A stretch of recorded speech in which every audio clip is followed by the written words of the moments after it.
What's good, chat? Here before the dumbass questions. I hear that.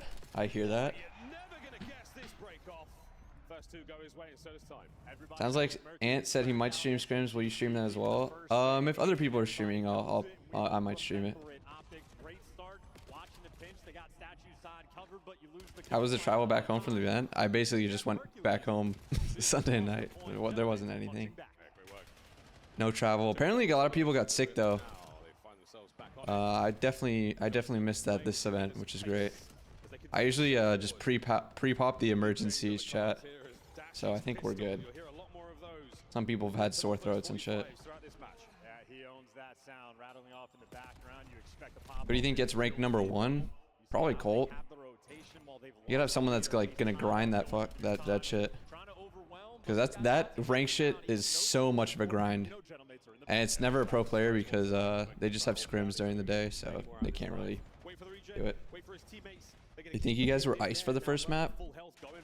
I mean, I hate making excuses, but I think so. I mean, we have Brandon and Ant warming up against recruit bots, and we have Nep 1v2ing and 1v3 against a top team. Kind of sucks, but that's just the reality of like what it is coming from winners finals. That's just, you can't really do anything about it.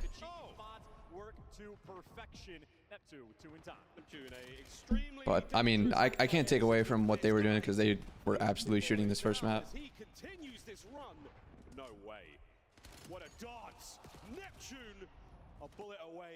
Here with the dumbass question, what was the thought process between Colossus map 1? It felt like it favored the team that's warm. No, I mean, we're gonna play what we're literally comfortable and undefeated on.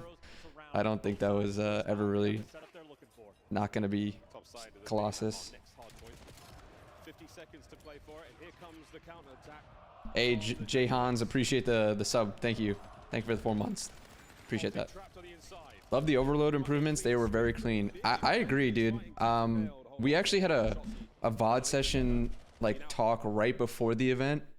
Maybe like the Monday or Tuesday before the event. And we kind of like hashed out how we wanted to play it. And it actually came to be really, really good. So I'm glad we got that back to what it was, like basically pre-break, since like after the break, it was really, really bad. But I think that's something that hasn't really been talked about enough. Like obviously our respawns were really good, but overload was complete transition, and we were willing to play all 3 maps. Like we didn't have like an auto veto in that game mode. We were down to play all 3 maps and did pretty well in all of the overloads. I think the only one that got sketchy was the one in the finals, and they clutched up with that. I think I mean, it was Paris's auto veto, so I was assuming we were gonna win it anyway, but it was pretty close, and they probably should have won it, honestly. But yeah. Why do you guys hate Blackheart? I mean, it's not that we hate it. It's just that, in my opinion at least, we're good at it. Like, I think we're good at every hardpoint map. I think that one is just the one where you can just lose the map because the other team just like hold shit down. Like, it is very hard to break on that map. Like P1s on that map, you can literally hold with 3 people. Any pro team can literally hold that shit with 3 people. So we don't want to go into if we're confident we're a better hardpoint team, we don't want to go into a map being like, okay, this is a map that anyone can kind of like be better at us then because of how the map plays. Maybe some people think differently about that, but that's how I've always felt about it. It's like, let's just play the straight up hardpoint maps that take more teamwork, to take like more thinking about like what to do. Blackheart seems very like hard to break. You can pick up things when you need to pick them up, and if you are holding, you spawn them the fuck out. So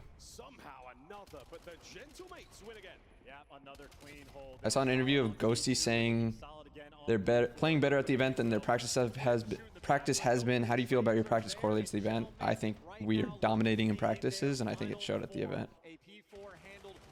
Again, you know, there was a clip of Damon talking about it, but he was just like, yeah, we're not worried, and I felt the same way. Like, the way we play in practice is just kind of how we played respawns this event. It's like very scary, I think, for other teams if we played the way we usually play. Hey, Yixie with the 5 gifted. Thank you, my guy. Appreciate the 5 gifted, Yixie. Hope you're doing well. feel like Colossus is more of a bang out than Blackheart. I think they both are. I think Colossus is a little bit more teamwork heavy and not as easy to hold. Because the way Colossus plays out, like you can, if you get a kill or something, you can just straight up bang the front and you'll probably overflood the enemy team. Don't get me wrong, I think both maps are fucking awful. I just think it's probably easier to play Blackheart if you're not a good hardpoint team. That's how I always felt about Blackheart. Hey, you see with another 5 gifted. My man is just dropping 5s. Thank you, my guy. We don't deserve it. We didn't win, but I appreciate it, man. We're spinning in circles looking for Mercules. Finally, you're able to catch him, and once again, Paris keeping the map stable. They have been so consistent. Tough choice, either play Kalalo or Den. I mean, it was never a tough choice. We were gonna play Colossus map 1, guys. Just because we lost it doesn't mean that that wasn't the right decision. Again, they came out shooting. We were a little bit iced out. It is what it is. Like, you can't really do anything about it. We were gonna play the map that we were undefeated on and looking good on.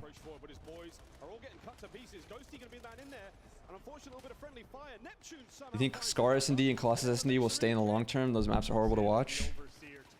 I don't know what's gonna get in. I've heard rumors of like Meltdown, but then I was hearing other people say Meltdown's bad, so I have zero clue what's gonna be getting in. I assume there's going to be some type of map changes, but I have zero clue what is going to be changed.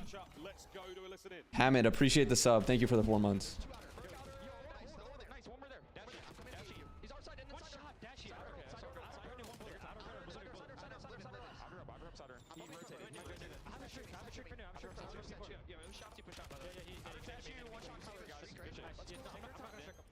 Why don't eliminated challengers teams such as Huntsman warm the boys up? There would be no way for them to warm up. They don't have a PPA. They're not on the same PPA servers and stuff. You wouldn't be able to. When teams get eliminated, the league starts tearing down the setups so that they don't have to do all of them Sunday night. I mean, I guess we could play them on like Dallas or something, but again, it's Sunday night.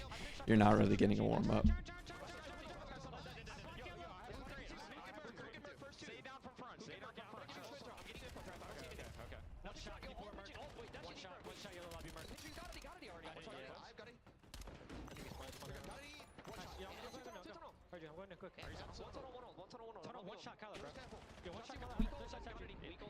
What would you rather have as a winner's advantage? Best of 7 reset, best of 9 starting 1-0? Either. I think best of 7 resets just never gonna happen because of how long series take. And we had best of 9 1-0 and then we got rid of it for some reason. I guess because it took longer. I don't know.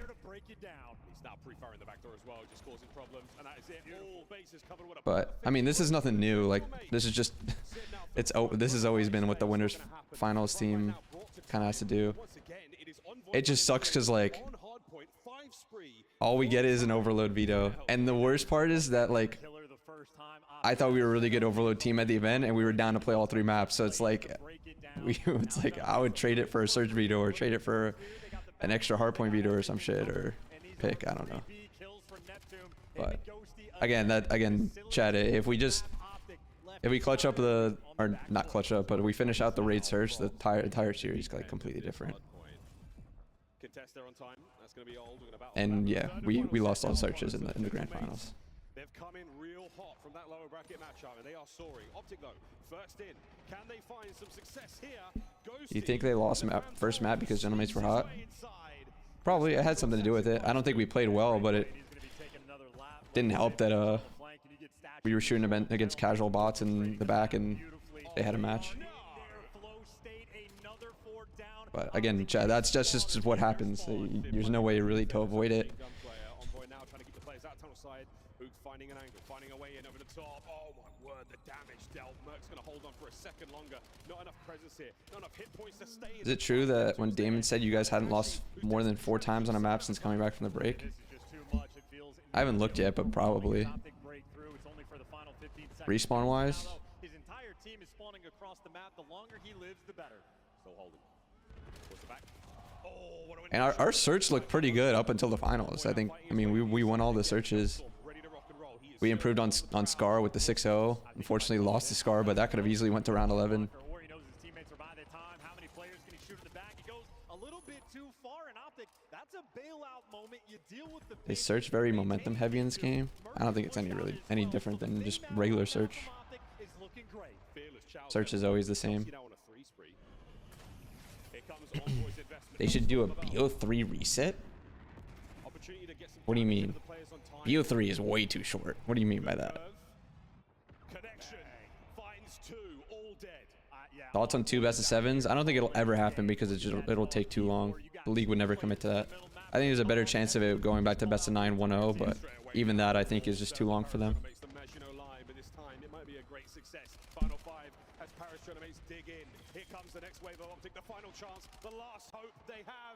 I'm sorry, I keep seeing people compare it to like champs, like how what was it?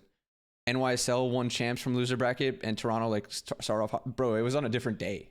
Like the whole, you know, hot, cold, iced, whatever doesn't even matter on those days. Like same thing with us champs last year. Like that has nothing to do with it.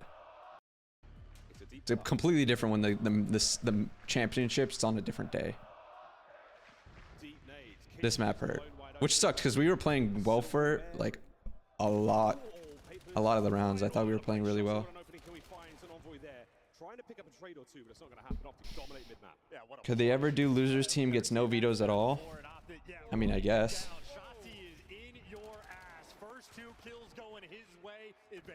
Get him out of here. I'm no doctor. That doesn't sound ideal. Shotsy, he's on his 3rd. He's pushing for the ace. Skip.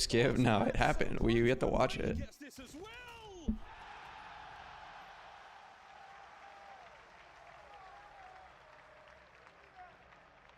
OpTic take round 1. Losers team has to win a best of 3 to reset the bracket into a best of 5. No, best of 3s are whack.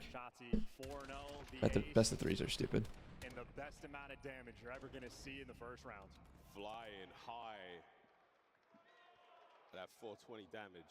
We're very on brand for Call of Duty. Look at this. Are you gonna get a ring display or just keep in the box? I've kept the other two or the other one in the box. I don't know. I gotta get like a mantle or something for it because they're literally just sitting in like draws right now. So I have to do something with it. I gotta think of what I can do with it.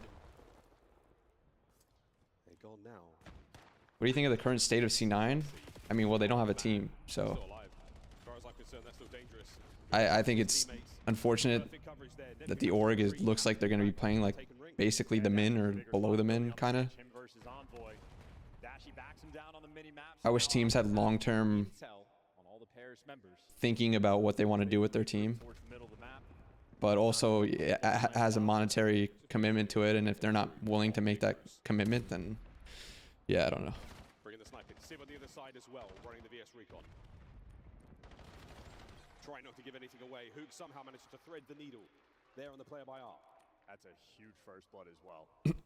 Envoy's playing so much pressure on the flank, and they're starting to make moves. Sib's going to get a catch as well, so OpTic, they have just stayed turtle up. They're waiting now for Dashy to make the play. He's got the sniper, and he's brought it all the way around. Should be a best of 5 with a reset. I agree. I don't know why we ever moved away from best of 5 reset. I think it was mainly a league thing of a lot of viewership going down after the first best of 5. I think that was the reason. Any new meta changes to guns, maps, or anything? Same thing for Major 2. I assume there's going to be map changes. I have no idea about weapon changes. We haven't even talked about it as a team or like with other teams or anything. No idea. Ton of aggression being brought to the table for Paris. Envoy instantaneous on the flank. What do you think is wrong with the Thieves team? Because on paper they should be winning everything. I mean, I don't know. After it's weird because after watching them, it feels like a lot of times with kills they're really good knowing what to do, and sometimes when they're on the back foot or don't have kills, it feels like they're on different pages. That's the best way I can explain it, at least from my perspective. The third round almost upon us. Mates on the attack. OpTic defending towards A. Yeah, and Sib and Neptune now they want to check those steps to make sure that nobody. Hey, your boy Yandel, appreciate the 10 months, man. Thank you.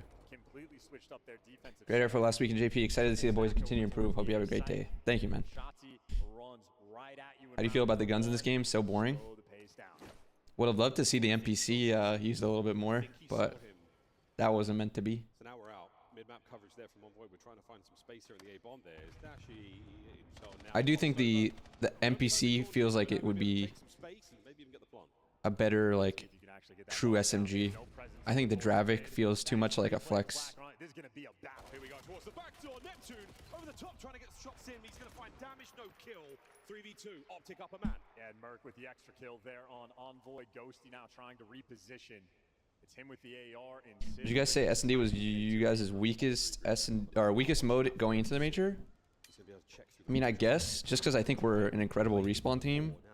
I mean, I would have said Overload, but we had to talk about it like a week before, and then we started practicing the new like way we wanted to play it, and we looked really good, like back to pre-break levels.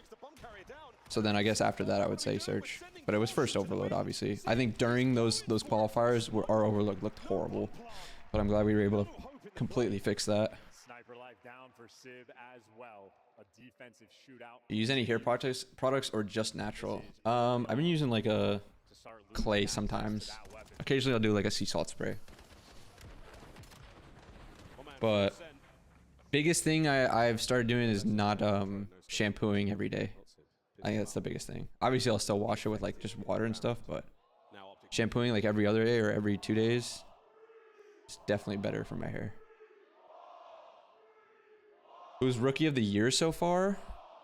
I have to see the rookie. Who are the rookies this year? Chelsea with a big start. He's got himself 5-1, but not a. Who even are the rookies this year? Abe. Now that's fine. Slow hit. The OpTic boys. Who else? The vacate bedroom into the great outdoors we go. Abe lurks. Craze. And yeah, they killed him with a snipe last round. Wasn't expecting to have it out for this one. Lunars doesn't count, right? But he's a little bit isolated. I guess lurks. Mamba lurks. Yeah, it's hard to say right now.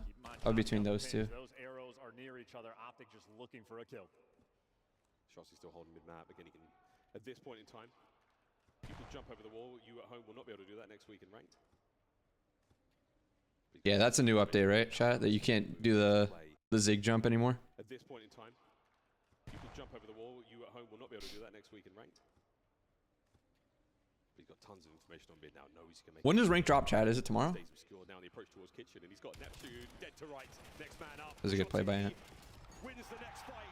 Sib there on the Are you guys gonna try the new version of Toshin? Again, not up to me, not up to us. I have no idea. The league makes the decisions about the map stuff now, so I think we're gonna be testing, or some teams are gonna be testing when they start scrimming. But I have zero clue what is being tested and what is. Yeah, I don't know what is going on there. It's a freebie. Will you be streaming playing ranked? No. Chad, I've been addicted to TFT. I just hit Masters for the first time. That shit is hard as fuck now. Those people are sweaty. Great aggression by pairs to get out through the middle of the map.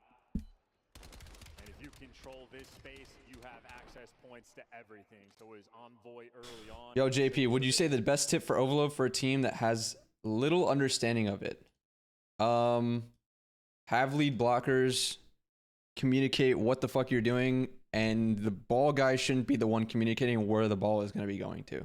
I think those are like some big ones. Later, he's been hitting some nice shots. Not just this one, the one from basketball, much more impressive. Also, make sure you're picking up everything. Like, there's a lot of times on defense where, you know, people take routes, and if you're just oblivious to the routes, you're just gonna get fucked. By the way, Overload and Ranked is gonna be a fucking shit show. So, any of you guys playing Ranked tomorrow, I pray for you, because that shit, I can't even imagine solo queuing Overload. I think I'd rather do anything else with my time. That shit actually takes a lot of teamwork to play well. Envoy, you're up next, and OpTic completely flatten the gentlemates. Yeah, you know they're going to be going for the wall hop.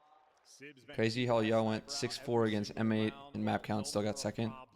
I mean, that's what happens when you 3-0 in winners finals but lose in finals. Unfortunately. they got a little bit extra. That is rapid fire pace on the defensive end. I don't even think we played that poorly. Like, obviously, some of the search rounds we could have closed out. If not for Envoy, I think we didn't come out hot, and they started shooting the Colossus. The rest of the series, I thought we were played pretty well. Like, obviously, the only thing I could say is we should have closed out this map. Here in search and destroy. Now they're on attack. Keep the aggression going. I mean, this is all 4 players getting nearby. You don't have to worry about the snipe anymore. Ring control in their hands. Nice tags from Ghosty, but The raid was so poor. I mean, it was good up until a point, and then, yeah, unfortunately, 5-2 comeback. But Sib zabs Dashy off the map, but here's Shotzi making the play. Exposure search, their nades were insane. Trades are going to be there as well. I don't think people are talking about that enough. The whole strong arm thing. So we didn't know until like basically right before the event that strong arm wasn't GA'd, because we just assumed that it was GA'd because of what happened in MW3.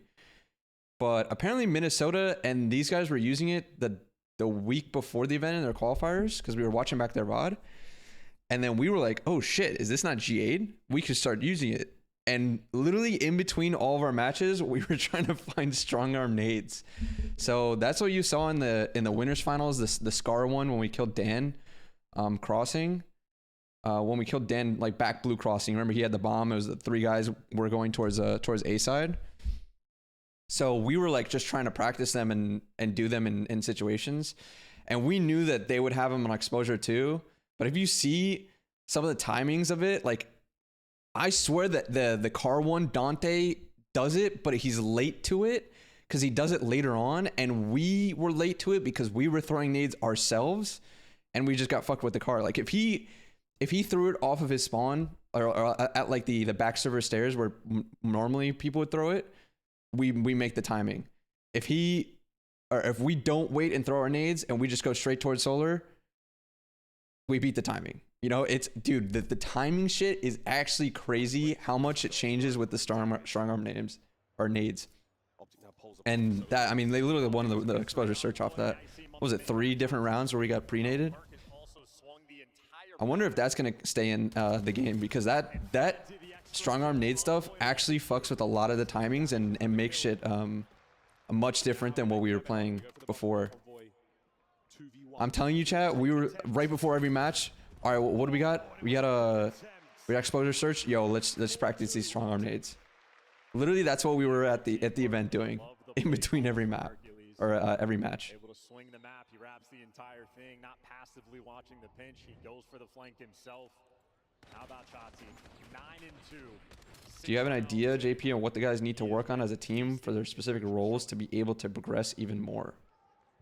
I don't know. I thought we played respawn pretty much perfect, other than, I mean, the Colossus hardpoint, but I would say those guys came in warm and we didn't.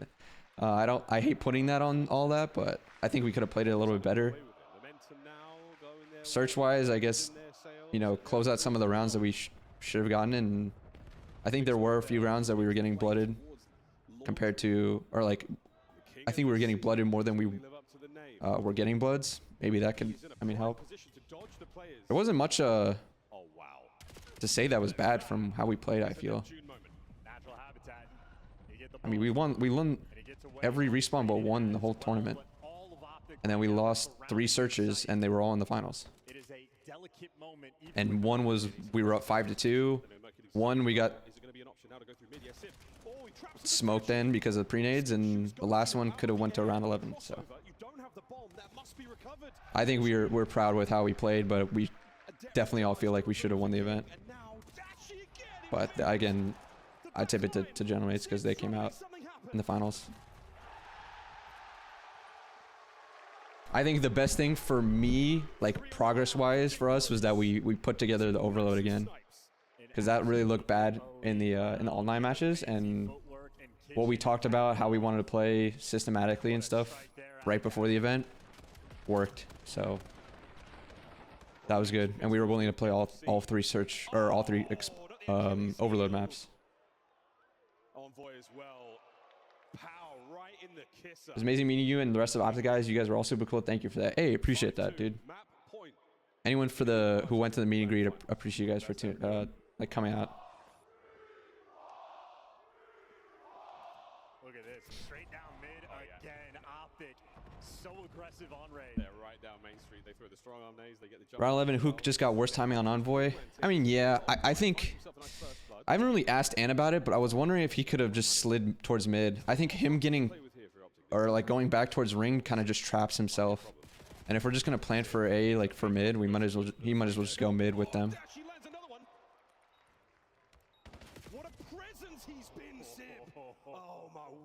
Wait, you guys played Den? Yeah, we played Den in the, Didn't we play Den?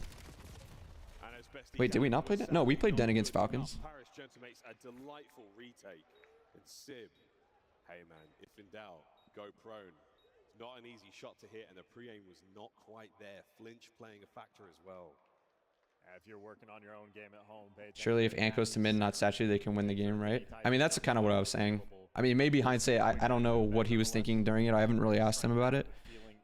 But I was saying, like in the moment, I was hoping that he would go mid. I don't know if he thought he couldn't cross or what. But I think he just gets trapped ring because he stays there. And if he goes mid, maybe like Envoy kills him, but we trade out Envoy. And Kyler's still alive mid. No noise, no nothing. As he creeps forward, he gets himself right in there, and I love this. Get that thing down ASAP. Absolute classic. Now from OpTic, I mean, they have a very passive setup. What choice are they going to make? This round we should... I don't think there should ever be a way we can just let him plan A for free without us getting any info like anywhere, basically. But A. Like, we could have just done this in the round 11. Obviously, we get the kill on the water side, which we didn't in the round 11, but kind of that same way they played it. And this venue knows you cannot count Paris out of a search and destroy.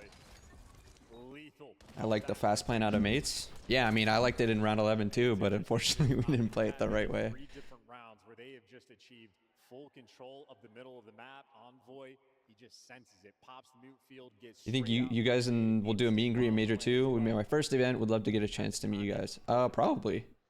I think we've been doing a meet or greet for every major, so I assume so.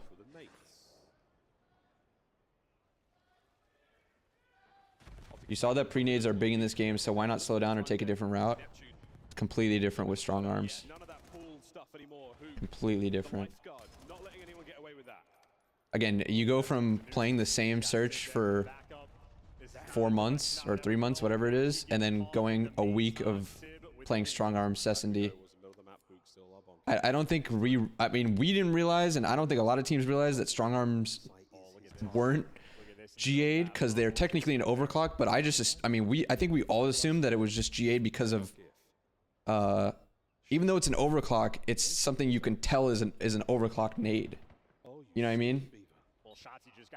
You can tell that if a nade when it's thrown is overclocked or not based on if it kills you or hits you, especially at the start of the round. So that's why we assumed it was just GA'd, because that's what it was. It was GA'd in what, MW3 in the other games. So then that changed search like completely against especially like Minnesota and Gentlemates. That's the 2 teams we were like focused on with that stuff because we saw that they were doing it as well. Ghosty might get the Hellstorm. I would love confirmation. He's very, very close to it. And he'll be the man defusing the bomb as well.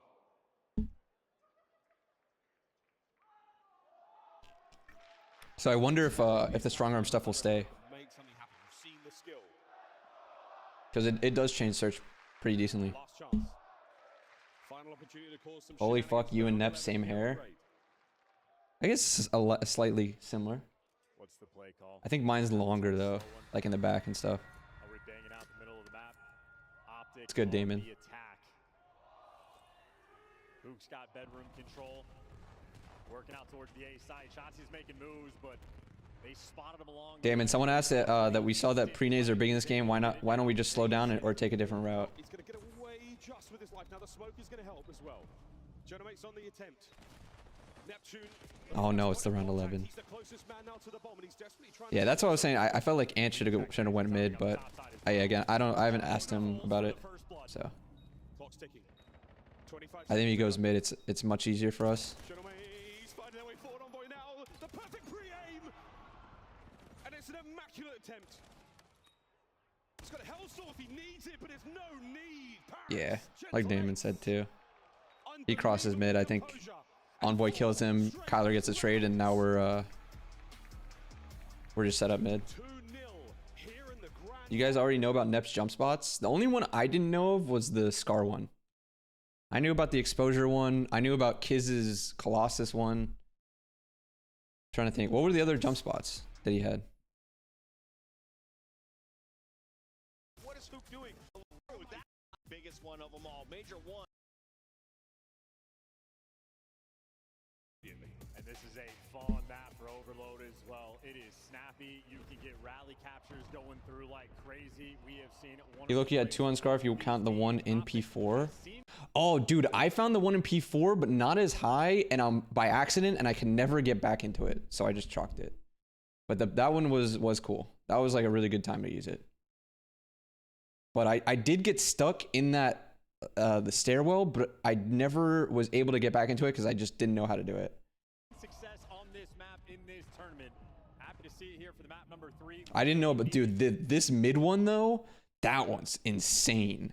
That's like you have all info mid, and you basically can like lay down and not get seen, and then pop back up and get all info.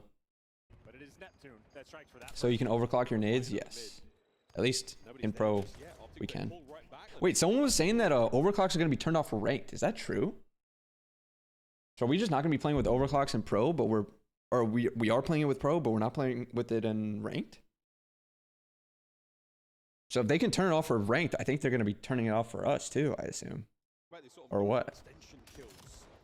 That's going to change a lot for just tax in general. Young Merc finding a couple, that's a big 3. Yeah, Sib just got given the hands. He was actually in prime position for Paris to run it up. Instead, he gets thrown down, and now it was a hook. Where'd they say that? I could have sworn I heard it. Does anyone know where they actually said it? 50-50. We're playing for kills before we touch that. In the patch notes? No one's getting away with anything right now. No one's getting Interesting. away with any flanks, any cheeky plays. Those shots he's trying to make a case for it. You see the bottom side of the map. That's where the mates will spawn. Merc now trying to cut down mid-map. This is an opportunity to get towards A. And you got Shotzi in position. Finally have a little bit of control. There's one extra kill, and he does the damage and stays alive. That is huge value. Here we go. Back over the house. Oh dear. Hook. Cutting down the defenders by Blue. Here comes the objective. Over the top, Neptune. What a cut down. What a save. An opportunity now for the mates to fly. Well, Shotzi takes that timing, though, for down low. So Neptune able to give you 1, but now Shotzi's underneath. So, yeah, Neptune gives you 2, but the Do you guys want no overclocks? Don't you get trophy slow as fuck with it? I mean, we could change the field upgrade time, technically. So if we're not going to do overclocks, then we can just make it so that you can get trophies faster, I guess. I'm not sure. I don't know how we would counter that. Holding it forward. Here comes the first. OpTic detonate A. It's snappy just like that. You get a clean 4 down. The capture comes through a few seconds later. The top side of the map. Wait, how the fuck did Dante spawn here and not Sat? Is it because of Ant, like, their side low blue? I could have sworn in other scenarios they spawn Sat here and not boat.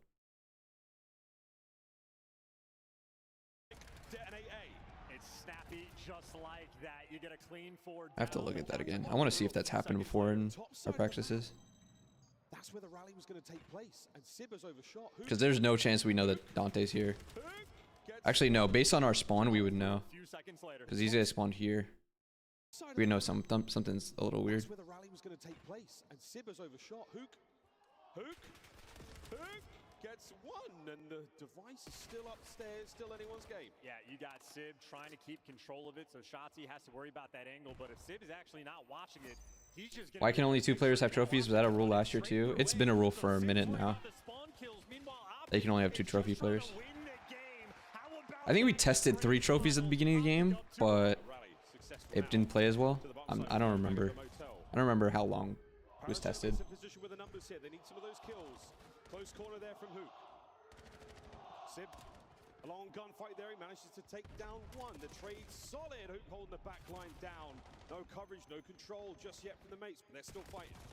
Wanting a lot of gunfights on the back end. You still got Neptune pushed up, looking for some spawn kills, and a team kill actually comes through. This is Paris's opportunity. Oh, that's another big kill. Here we go. Envoy's gonna be the man. with the goods in his hand. Mercury's though fighting from spawn. Oh boy, that's big depth. That's enough to get the job done to slow it in its tracks. Yeah, so no overclocks in ranked play, so that's a setting in customs, or are they adding in season 2? I mean, if they're able to turn it off in ranked play, there's got to be a way that we're going to be able to turn it off in custom matches.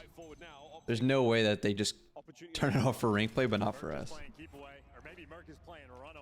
Thoughts on parking the bus strat and potential fixes? I think it's cheese, but it's like just going to be part of the game until they do something to fix it. Chat, what do you think about this? Because I mean, it's not really a problem in this map specifically, but I was legit thinking about this. I think I want to say Saturday night. What do you think about this? I should go here. Let me 42-32. Okay, let me go to the exposure real quick, just so I can talk about it.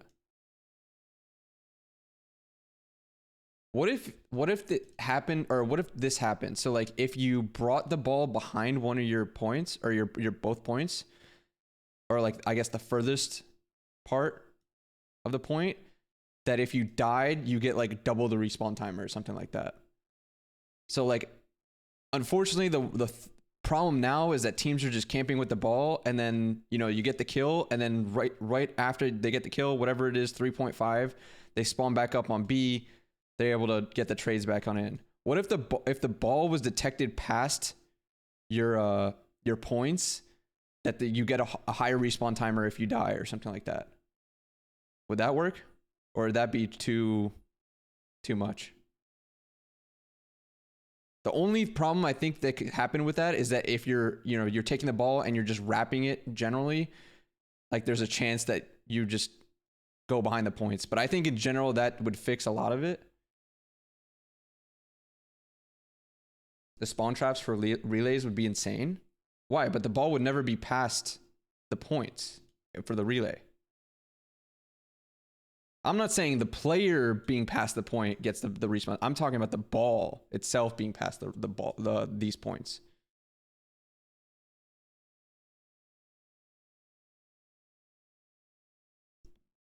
So I don't know.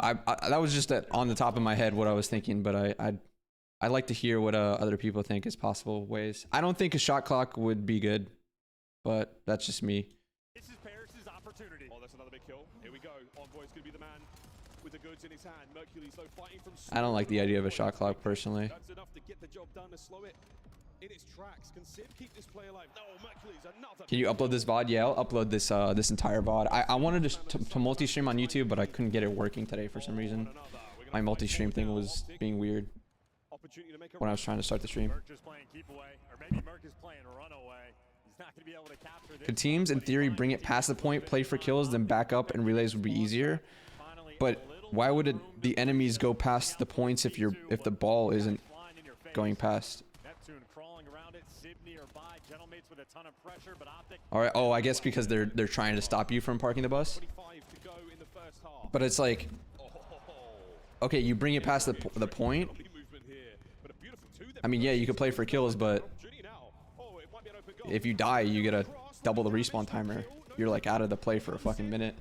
Trying to find space, trying to find a couple of kills on the defending players, and it looks like the play is snuffed. A minute to go.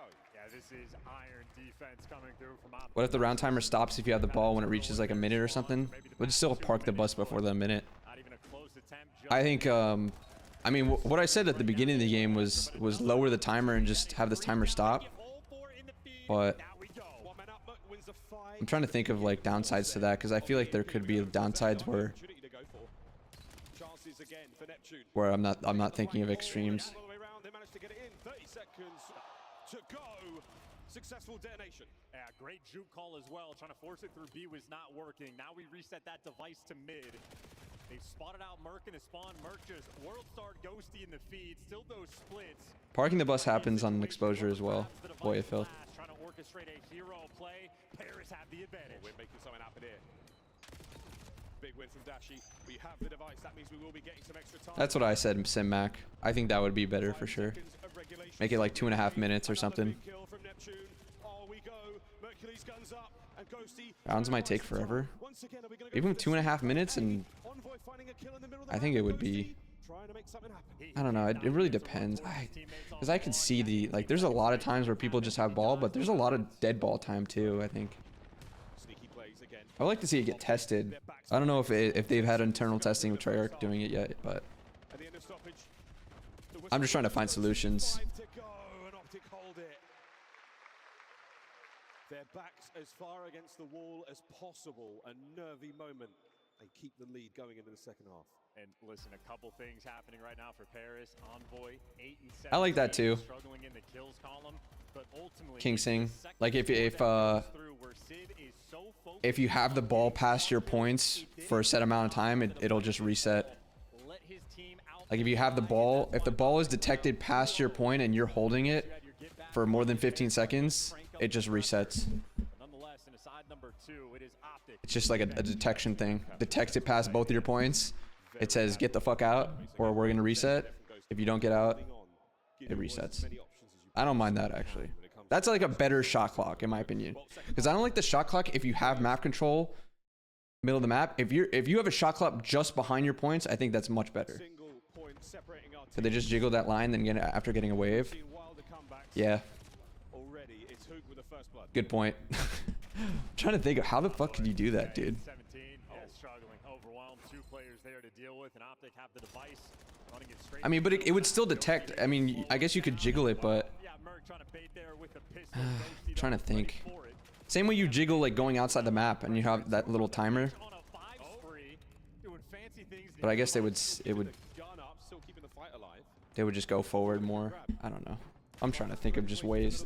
Any of this is better than what it is right now, I think, personally. And this is the man you want to have it. This match had me, or map had me on the edge of my seat. Yeah, it did for me as well.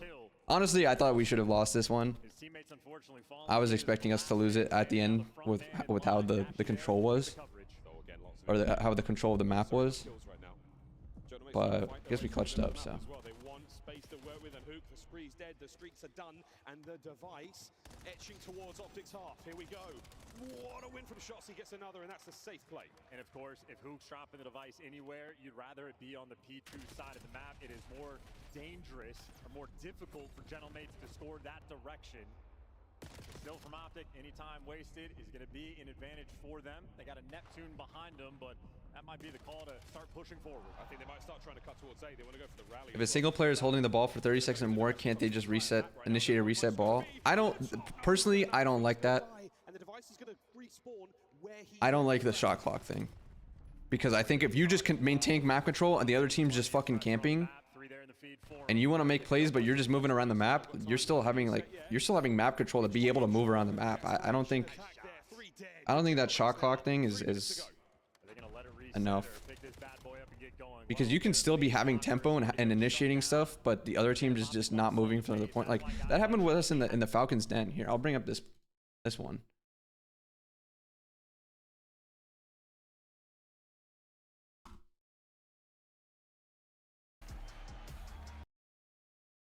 Like the start of the round, when Ant had like insane amount of ball time here. When does he pick up the ball? Or was it Mason? Burning the clock right now. Felony finds that OpTic side of the map. Okay, Mason grabs it at let's say 4:39, right? Bro, he's had it for a full-on minute. And they didn't move. We were just trying to find an opening. That we shouldn't be penalized for that. Like we have full map control. We have full tempo. Like why should the shot clock fuck us over there? You know what I mean? That's why I don't like a shot clock, because we still have tempo. We still have map control. Like we're fine playing like this. We just have to find an opening. I don't think that we should be punished for that. Bro, he still has it. It's over a minute. But our possession, our map control was insane the whole time. We just let, obviously, AG get through mid, and we don't have someone that covered mid for us. You know what I mean? That's why I don't like the shot clock thing. Having the AR in hand, you're looking to keep everything under control. It's Hook, same thing. So many M15s. Of course, now the device guy, yeah. We're having an exposure S&D. Strong arm nades. Feeling the pressure. 2 minutes and 40 seconds left in this round. They have to get something. It was, dude, us, Minnesota, and Gentlemates, all three of those, or I guess however many searches we had against us three, were just all strong arm battles. I'm not gonna lie. If you look at FaZe versus Minnesota, tell me the FaZe guys were not fucking tweaking out because of the strong arm nades. Anyone watch that back, that first Scar search? Tell me that they weren't tweaking out because of the strong arm nades by Minnesota. Wait, strong arm nades aren't GA'd? Great question. No, they aren't. And we didn't know that until like last week. Bro, Caesar's nades are absolutely fucking with FaZe in the first series. And no, not many people are like talking about it, but dude, the strong arm nades actually changed search like a pretty decent amount for this weekend. Towards the middle of the map, 2 players out towards P2, and this is the most difficult device spawn. Why didn't Dashy run up and chow Ghosty game 7? I think because of the comm. I think Brandon thought that Dan saw him, so he was gonna like react off of it, so he couldn't like just go to bomb because he thought Dan saw him. And then what is he gonna do? He like just, he's not expecting Dan to just sit top green. Yeah, it's hard read. It's like it's just a 1v1, bro. It's very hindsight. You can't like just be like, why didn't he just run up to and chow him? Numbers now from the middle of the map, it's an even 2v2. Envoy always brings open a massive moment now for the Gentlemates once again. Final minute of play, final minute for OpTic to try to level it up. And you just spawn trap. You don't even need the device. You just trap them in their spawn. Didn't know you was into TFT. Love TFT as well, but only Diamond 2 right now. This is the first time I ever hit Masters. I've usually been like Emerald Diamond, but I actually love this set. It is just a nightmare. You don't have to overchow. You don't have to take any crazy. I thought we lost here, I'm not gonna lie. And just playing keep away, but now number 8 going for the capture. You get the extra score. It might as well be. This is sometimes, yeah, the problem with like going B though. Pretty hard to go B. A last ditch attempt. 20 seconds on the clock. Shotzi! In the dying seconds, 20 to play. And it's the mid-map spawn. While it's on Major 2 quals and tourney setup, I think it's cool that we're, you know, we're gonna play every team in the quals. I think the only thing is, I just hate. I mean, you know, Ant said this on his stream, but dude, regular season matches that just don't hit anymore. I wish it was I wish it was more minors, more like mini tournaments. Which is a pain point because it's pistol, but if you're even on the life count, OpTic will get the win. Respawn was so good as then only lost 1 map the entire tournament. Yeah, I mean, I think we showed a lot in our respawns. I think we played really well at the event. I don't want to take much away from it. I think Gentlemates also played really well. We just close out some search rounds and stuff. It like completely different. Far left flank, absolutely set. Shotzi on the wall jumps here. He surely stays alive. Bruce is in a superb position. Ghosty crosses on the other side of the van. Paris not making moves just yet. What is the play call going to be? They just have no intel on anyone. 2 through shot. They are desperate for a player to show face. Mercules, that's massive intel. Gets away with his life for now. Sib's trying to make something happen. He has infiltrated the house. He's out on the back line. Also, they gotta fix this OT. Like, this OT is pretty entertaining, but damn, the just no respawn thing is kind of just weird. It's fucking super tense, though. Nerves of steel. And a miraculous last-second capture to force sudden death.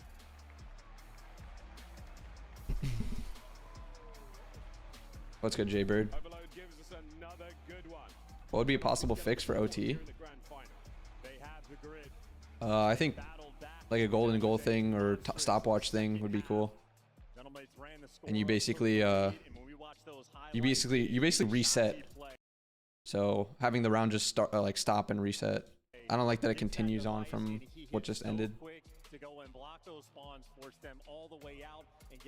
Actually, I don't like golden goal because of sides. I'd rather do stopwatch.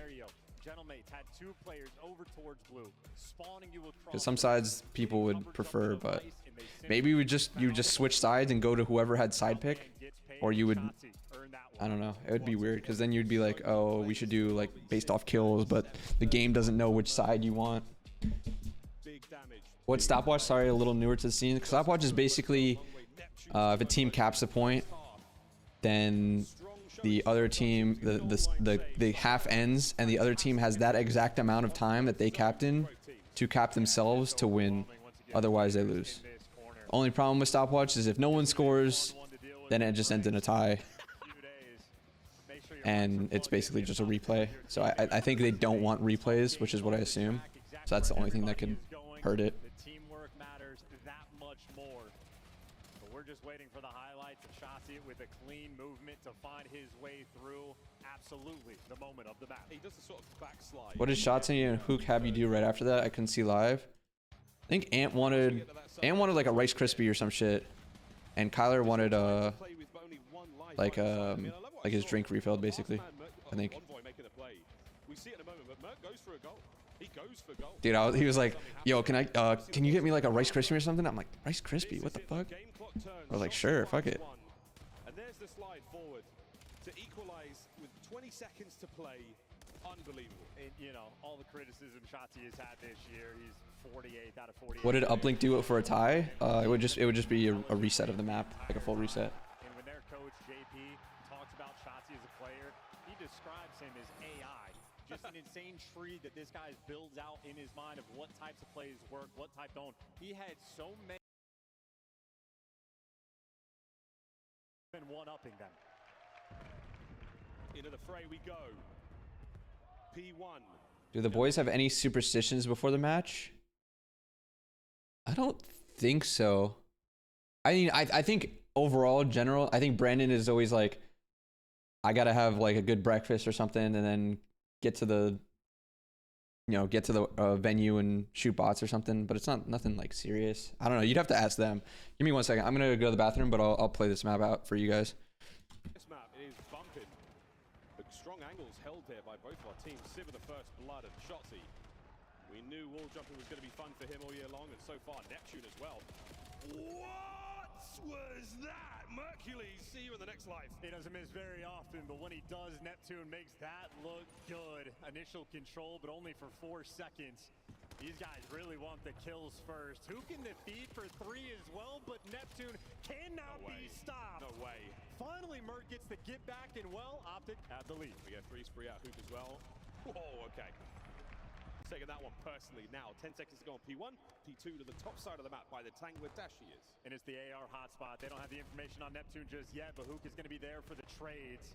Neptune should get drawn by me. Yeah, we're doing the outer map runs. Hook bringing out the goods for this one. A little bit nervy there in the moment, and maybe enough for Paris Gentlemen to get through. That is 3 players coming in through the mid-cut, and that is 3 players that fall. Hook getting it done. Shots will be on time. Strong time. Hook now fully streaked out as well. Fully streaked. Whoa, he does not fall for the wave dash. Neptune pulling out the tricks. McLeod's got it in him. Yeah, and it's the tank hotspot. 2 players nearby. They are surrounded. Come out with your hands up. Is anyone getting dropped? Holy fuck. With the break. OpTic at the right side spawns, which is good news long term, but 25 seconds worth fighting for. Bears are trying to rack up a little bit of time. Yeah, it's supposed to be right back in the running.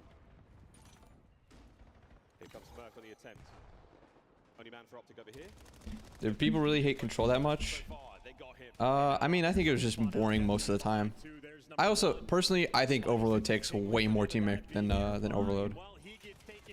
I would love to hear debates on that though, but I think Overload takes a lot of teamwork. We saw the stats. It is a 100% hold rate. They are perfect in these situations. They're holding down now. OpTic through the middle of the map. That's sort of be going. And Mercules. How would you rate S&D performance this week? I think the exposure S&D in finals was the only bad map. I thought the S&D throughout the entire week was pretty good, honestly. Just the raid search, obviously we up 5-2, lose it. Exposure search was completely different with having to deal with the strong arm nades. And Scar, I mean the last Scar could have went to round 11. So I thought it was pretty good. I mean there's some, obviously some rounds that we could have closed out better, and I do think we were first blooded more than we got first bloods, but I didn't see how many of those were actually traded or not. So there's some stuff we can work on for sure. Virtually uncontested. and they want to hunt him down. I mean, they're sending 2 players in. Mercury's going to get after him, and that is going to force the They hate that overload is all situational and nothing can be really planned for the map. I mean, it's all situational, but that's, I mean, that's hardpoint. That's COD in general. It's can you make the right decisions in the right way at the right time with the right info. If he threads the needle, only finds one. Yeah, and now you got Envoy trying to block these spawns. I'm gonna gift it for some roster mania leaks. Dude, if I had roster mania leaks, I would charge, but I have 0 intel chat. Bro, being part of a team, or I guess not just in the loop, I'm not seeking it, so I don't get that information. I probably could message people, but I honestly don't give a fuck. I'll just be like, okay, are we scrimming you or are we not scrimming you for the next few days while you work out your team? Maybe the good news from OpTic, you actually deal with the Hellstorm, manage on P4 to make the comeback. Bears will still have the lead, but you've cut it down to something extremely manageable, and OpTic have the rotation 1. How are strong arm nades not GA'd? They got GA'd after Major 1 and MW3 no, and they have discussed that it because it's a different game. Makes no sense. Great question. We were under the impression it was GA'd as well because of the MW3 thing, but I think technically what people were saying is that it was an overclock, and since overclocks are not GA'd, I was under the impression though that you know if someone's overclocking with a strong arm. So like I'm fine with it if we all like we're playing with it from the start. But bro, we just realized that teams are starting to use it like a week and a half ago. It's just completely changed the search if you are actually paying attention to it. McLeod's attempts. It is unbelievable kill streak so far. OpTic hardpoint. Attacking from upstairs. Like it's a difference if in an overclock, if you don't know if it's overclocked or not, bro, you know if a nade that you got hit with is overclocked. If you're getting hit off spawn like that, you know it's an overclock.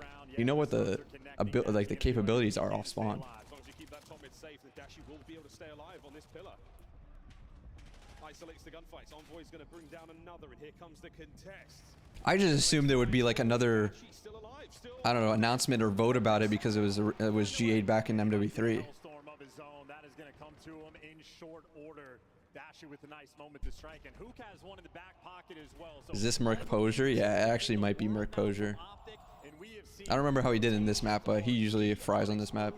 That'll be the battle in the second set. OpTic's starting to make a bit of a run here. Double Hellstorms and the lead. Let's go for a listen in. On time, 1 HP.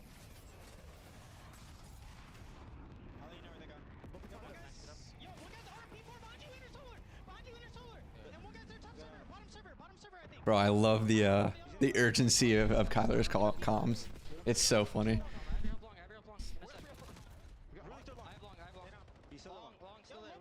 Do you think there should be more respawn delay in Overload? Doesn't feel like pushing going 4 dead like Control did? Doesn't feel that punishing going 4 dead like Control did. I mean, if you play it the right way, it should be. But I see what you mean. Hey, hype up, appreciate the sub of tier 1. Thank you, man. Also, okay, we gotta talk about this, chat. Bro, the league is going to hell for putting us in a listen down 5-1 with like 2 minutes left in Overload. I'm sorry, dude. And people are calling our comms horrible. Bro, I hope that every team gets a listen in like we did, and I want you to compare every team's fucking listen in down 5-1 with 2 minutes and tell me that ours was worse than theirs. Bro, that's just gonna happen. That's like saying, you know, a team down 35-0 in a football game is not gonna sound like kind of pretty like dejected in the 4th quarter. You know what I mean? Like, I'm sorry, dude. People calling our comms shit or like having bad comms because we're down 5-1 in Overload with 2 minutes left is insane to me. I had to get that shit off my chest because that was the most stupid shit I've heard like the entire split.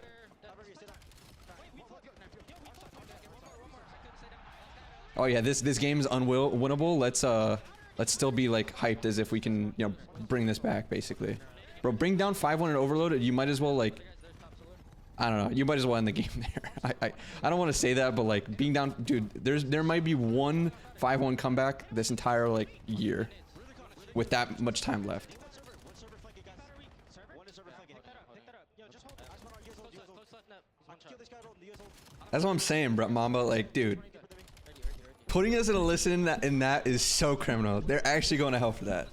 I felt so bad because I didn't know until after when I watched it back, and I felt so bad for the players. I'm like, dude, they're literally just gonna get shit on for their comms, and it's like, bro, they're down 5-1 with 2 minutes left. Like, what the fuck do you want? Great listening. Hook is doing everything he can right now for OpTic. Yeah, that is a masterclass. His stress comms on point. He is tracking all 4 The producer was licking his lips hearing y'all defeated. Yeah, straight up, dude. He's calling out routes before the other team begins to take them. Trying to be Mr. Do-It-All and Envoy. Trying to make some magic happen in the backline. He backs and catches Shotzi, but nonetheless, OpTic holds strong. Yeah, Merc on a 6 as well from inside time. Might be looking at another hellstorm here for the OpTic. Hey, appreciate that, Armada. He still has his. Who are G8 coaches? Mayhem, Vios, and I think it's Cheeks. It's like the twin, right, or the brother of Arian. I think it's Cheek. I don't want to. Yeah, Cheek. All players right now for Gentlemate spawning out. They got to get past the front line that is Hook and Mercury's. Even if you trade them out, you still have to cross the entire map. It is a 60-point gap between these two teams. Did you see Hook's interview after one of the series? Sounded like an NFL halftime coach interview. Yeah, I mean he's just being professional with the interviews. I'm not gonna lie. For someone that doesn't get interviewed a lot, he's just being professional. Neptune tried to pull the same move again, and he has slowed down significantly thus far. No impact, no good. Here comes Dashi, the counter. Lands on Envoy. What are your thoughts when a player that has a bad map, is it because his aim was just not good or couldn't find any flow? I mean, there could be a ton of reasons. Maybe he doesn't fly flow. Maybe his team's not playing the right way. Maybe they're just getting shit on. Maybe, you know, the other team's playing really, really well.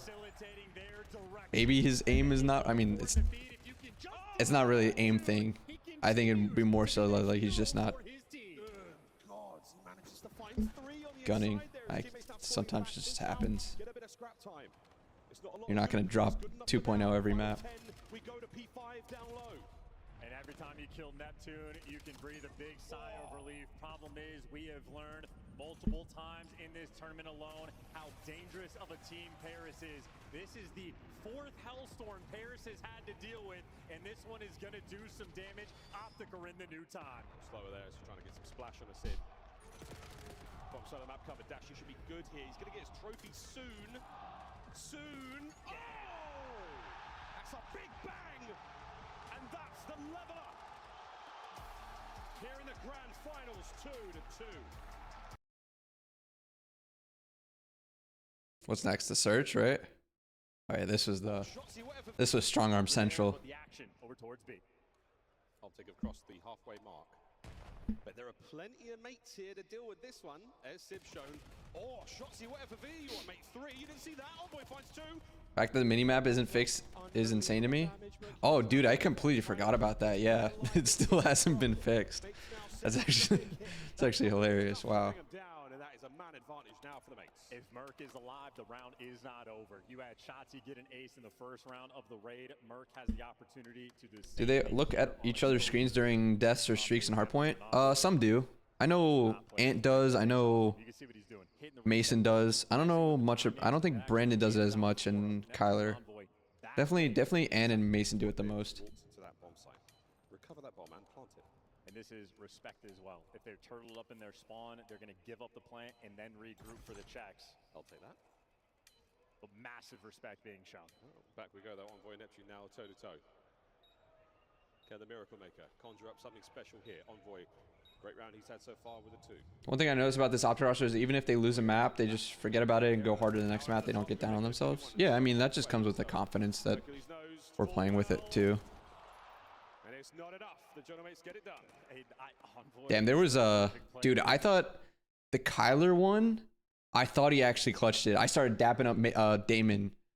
Because the way it happened, like, the guy was getting off the bomb, and I thought that because he was moving, he was just tweaked out because he saw Kyler and was just trying to, like, move away from it.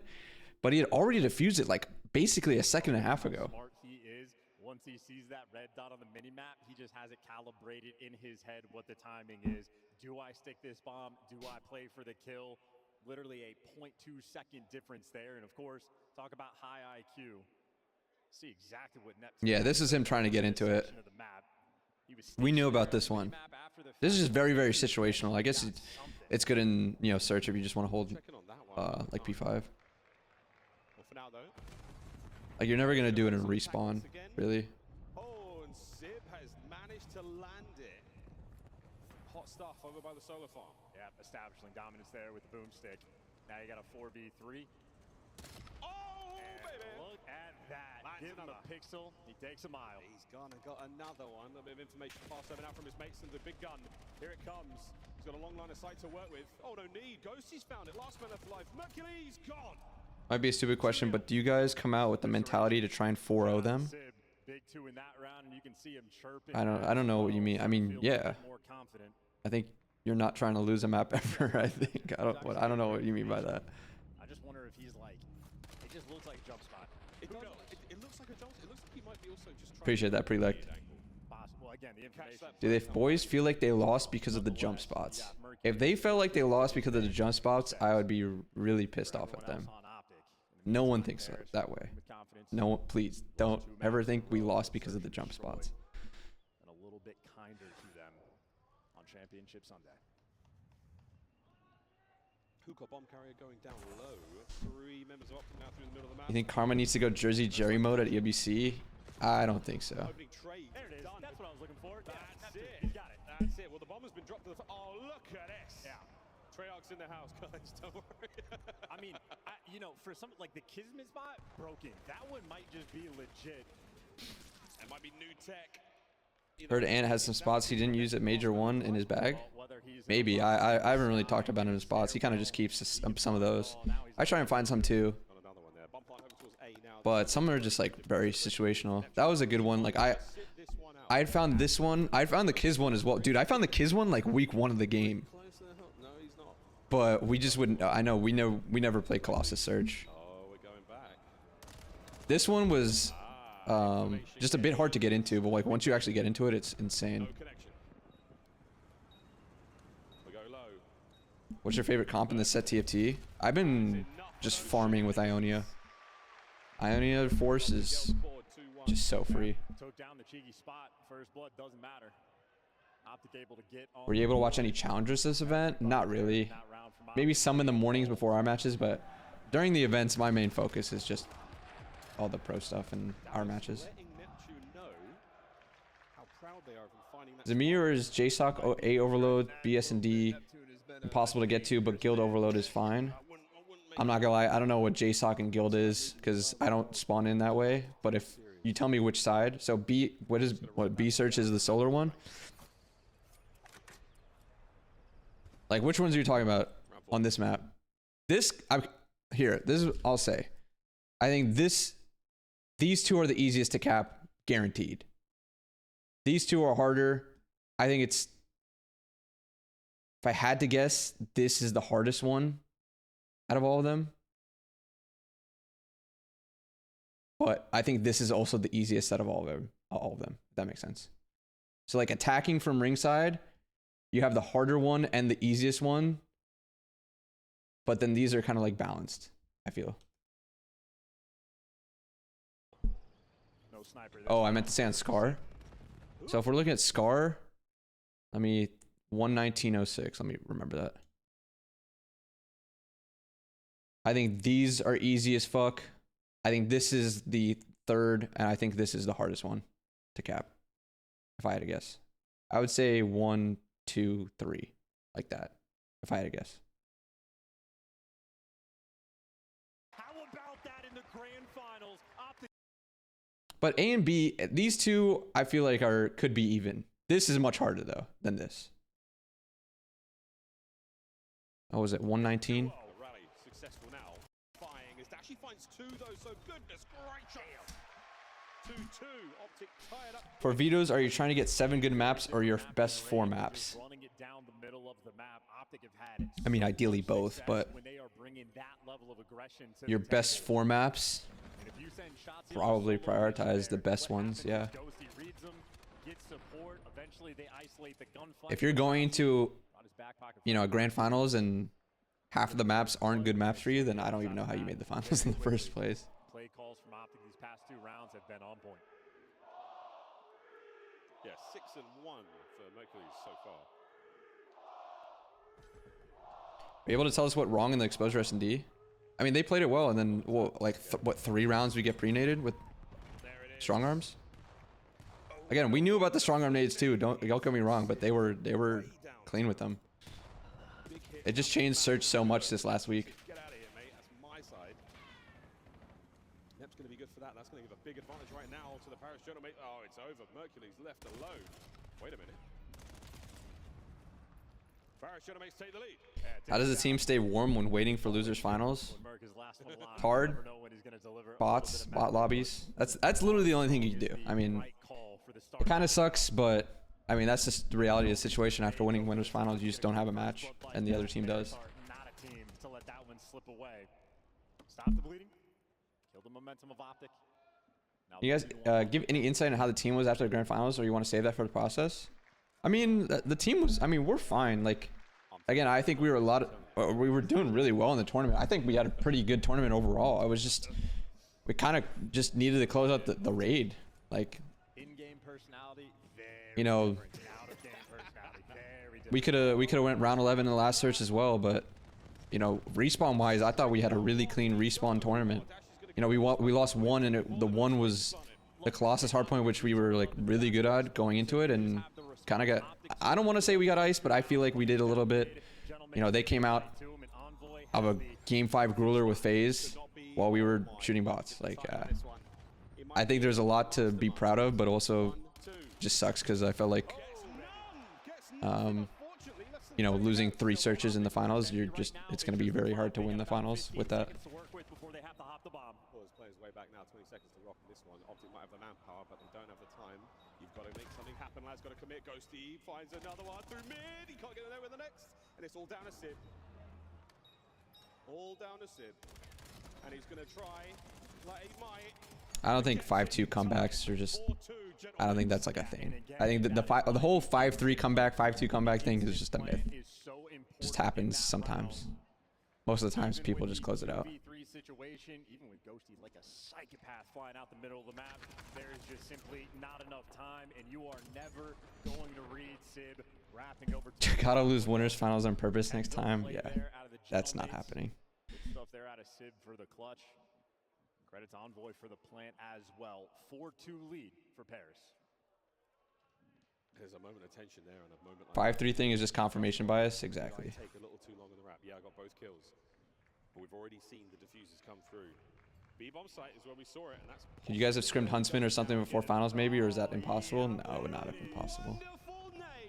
You can only scrim people at basically PPA setups. Actually, technically, you could scrim, but it wouldn't be on CDL accounts, and I don't even know if they were available to scrim at that point in the day. It's Sunday night. Envoy there to bail you out, and now you know exactly where Mercules is. Gentlemates are going to trap him in. Yeah, there we go. Merc there, you're trying to find yourself in another clutch situation. Gentlemates are going to find themselves in any corner. Goodness, guess that one in a million years. What's your ideal maps to remove, non-bias? I think Colossus and Blackheart are both pretty ass maps. And we were pretty good at Colossus. I think those 2 maps are just really, I don't know, those just feel really small and Nuketown-like. For my liking. Sid gets credit for 2 big kills, and Envoy there to secure the round, but right out of his spawn, that's the spot. Hey JP, is OpTic confident in their S&D? Why do we get beat in all S&Ds? I talked about it. And we were up 5-2-1. We lost another because of them playing well and strong arm nades, and Scar could have went to round 11. I don't think it's out of the ordinary. Just sucks that we lost all 3. We didn't lose a surge going into the grand finals, you know. So. The Gentlemate's trying to bound forward. It's going to be Dashy. Oh, coverage with a snipe. Envoy can't get another one, but here comes Sib to pick up the. What do you think are the best maps for each mode? Good question. I think Scar, Hardpoint, Den Hardpoint are the top 2 hardpoints. Actually, Exposure is like pretty good too. The only problem with Scar is it's very AR heavy. I think Den Hardpoint, is the best hard point, like guaranteed. I don't know how you'd rank it after that. Scar or exposure number 2. I think for search, I like exposure search. I like den search. The other search maps I don't really care for. And then overload. Overload, I would say probably den or exposure. I think Scar just plays a little bit differently, but I don't mind it. I don't think the overload really needs to be replaced. Maybe it does. I don't know. Not as much as I feel like some of the search and hardpoint maps need to be replaced. Were they using strong arms in winter finals S&D? Everyone was. Anytime we played against Minnesota or Gentlemates, there were strong arm nades. Oh, call an ambulance, but not for me. Mid-map still, where the EMP lay. And now you're setting up Hook maybe to go on some pinches. That like the Scar kill that we got on Dan was a strong arm nade.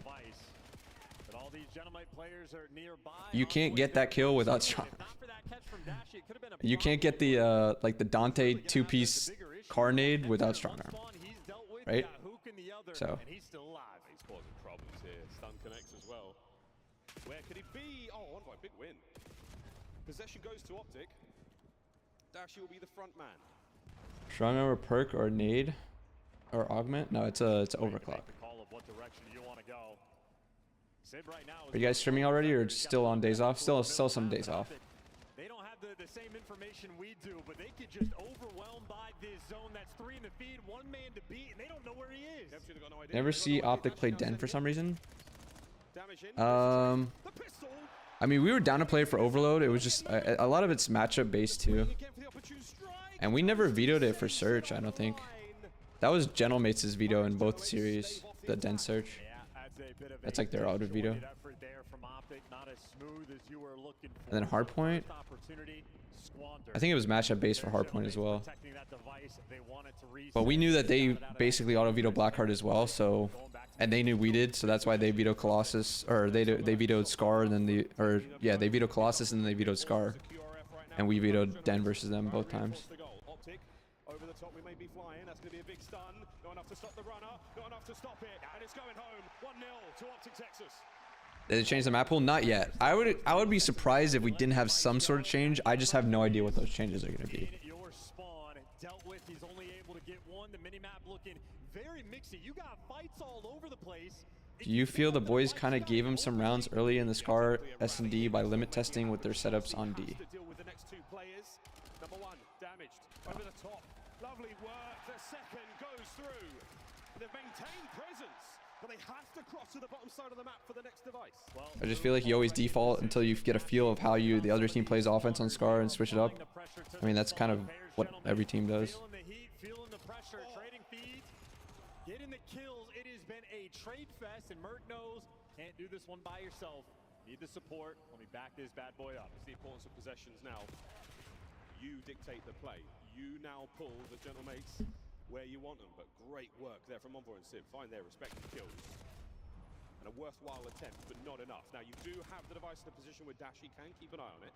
Here come OpTic from spawn. Maintaining possession still, even though not in the hands of a green player. Wow, Dashi just got intel on every single player, setting his teammates up for the kills. You think standard 5-5-3 for maps will ever get changed and added more reps? Or add more maps into the rotation? I think it'll just stay standard, but again, that's a league call. I have no idea. Well, reset now, bottom side of the map. Looking to maintain that grab. Very good shots once again from Neptune at range. Now Envoy trying to drive his way up the middle. Oh, we don't get it. Shotzi now hands one back. Again, I mean, I think we played the event pretty well. I'm not gonna lie, chat. It was just like some parts of the finals, like really. And one of them, I think I got ice for, or that we got ice for.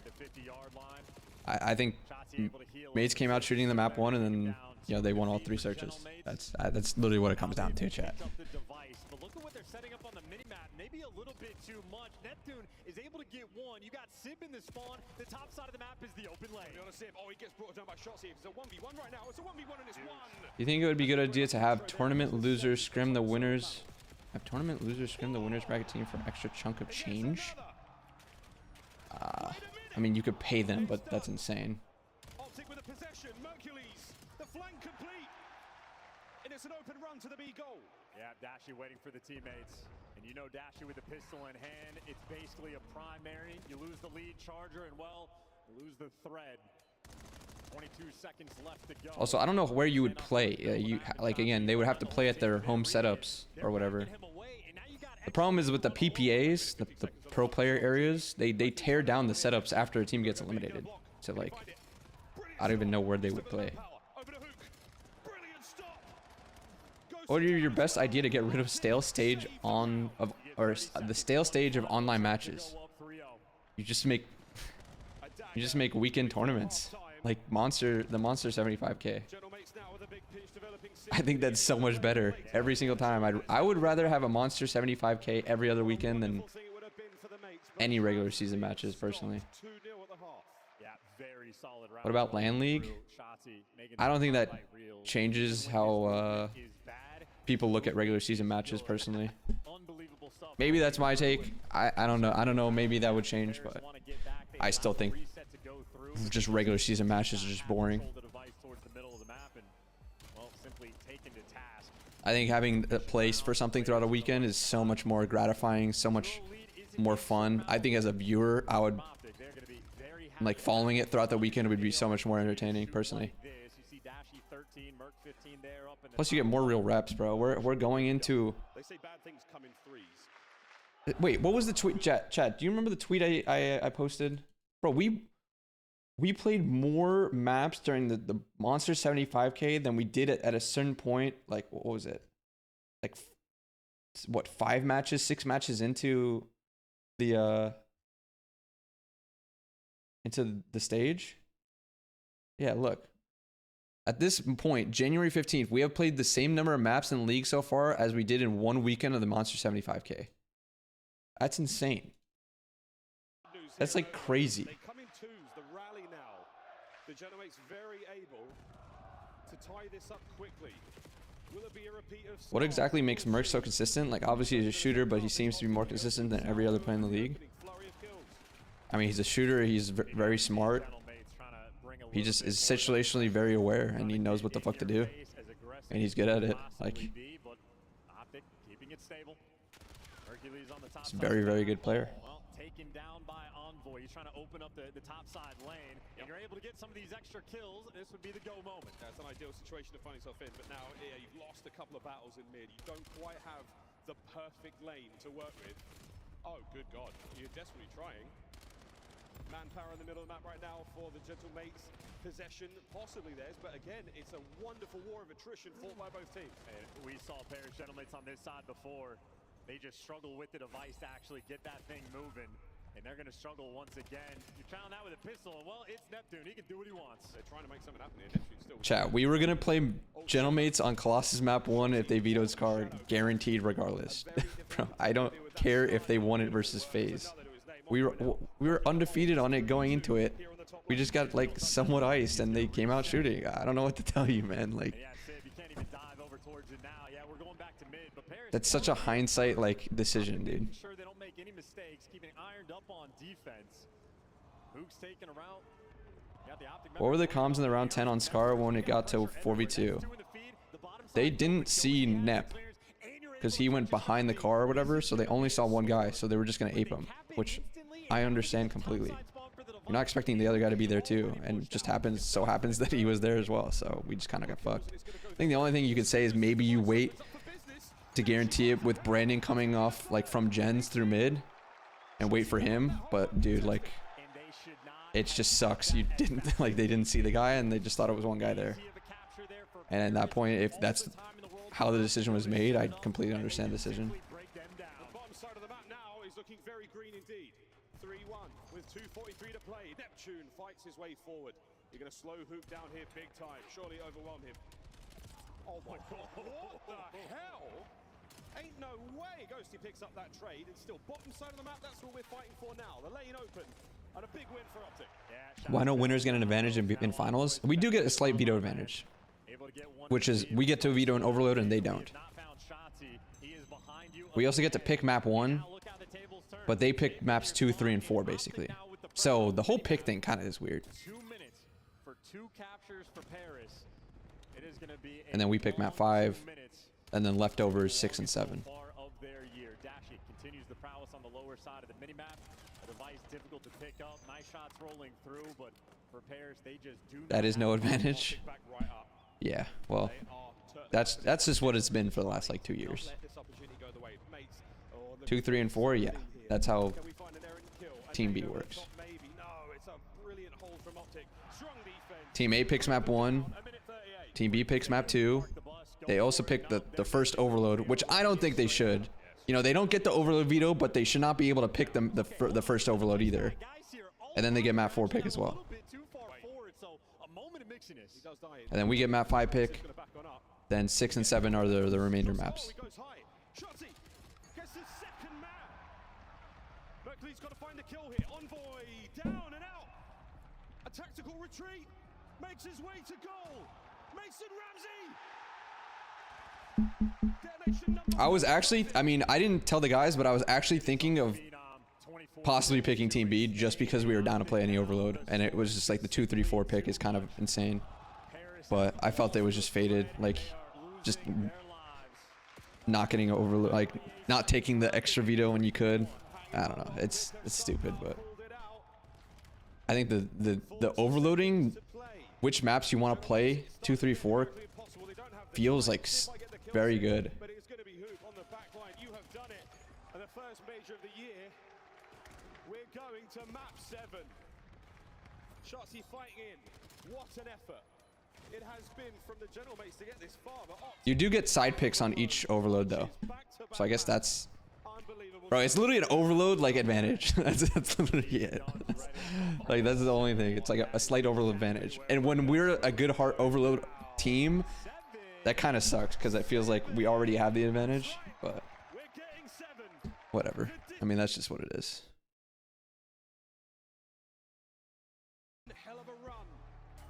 Do you like 2 overloads over 3 hard points? No. I don't think it should be 2 of overload and 2 hard points. That doesn't make sense to me. We play 2 hard points and 2, you know, search and destroys and 1 overload. Why aren't we keeping the same ratio of hard points to overloads and S&Ds to overloads? 3, 3, 3, 1. Why are we not doing that? Great question. It's been in my mind for the last 2 years. Why we were playing 2 controls. Doesn't make any sense, but he's got the angle. Don't give him a pixel. You gotta be careful.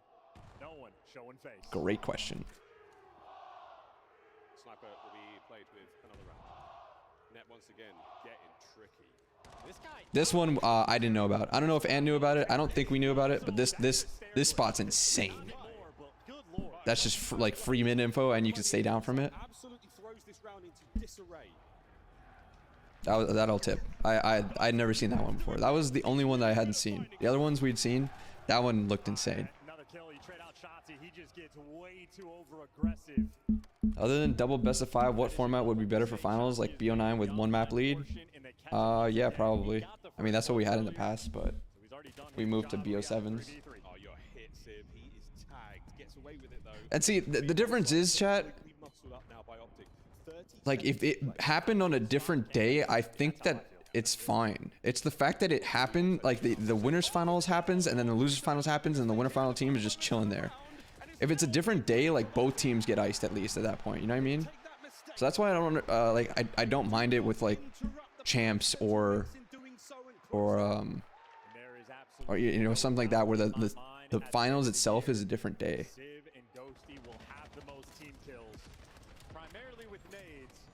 This time with a bullet to the back of the head, and Dashi out here getting the credit. That is a 2-0 start for Big Bruce.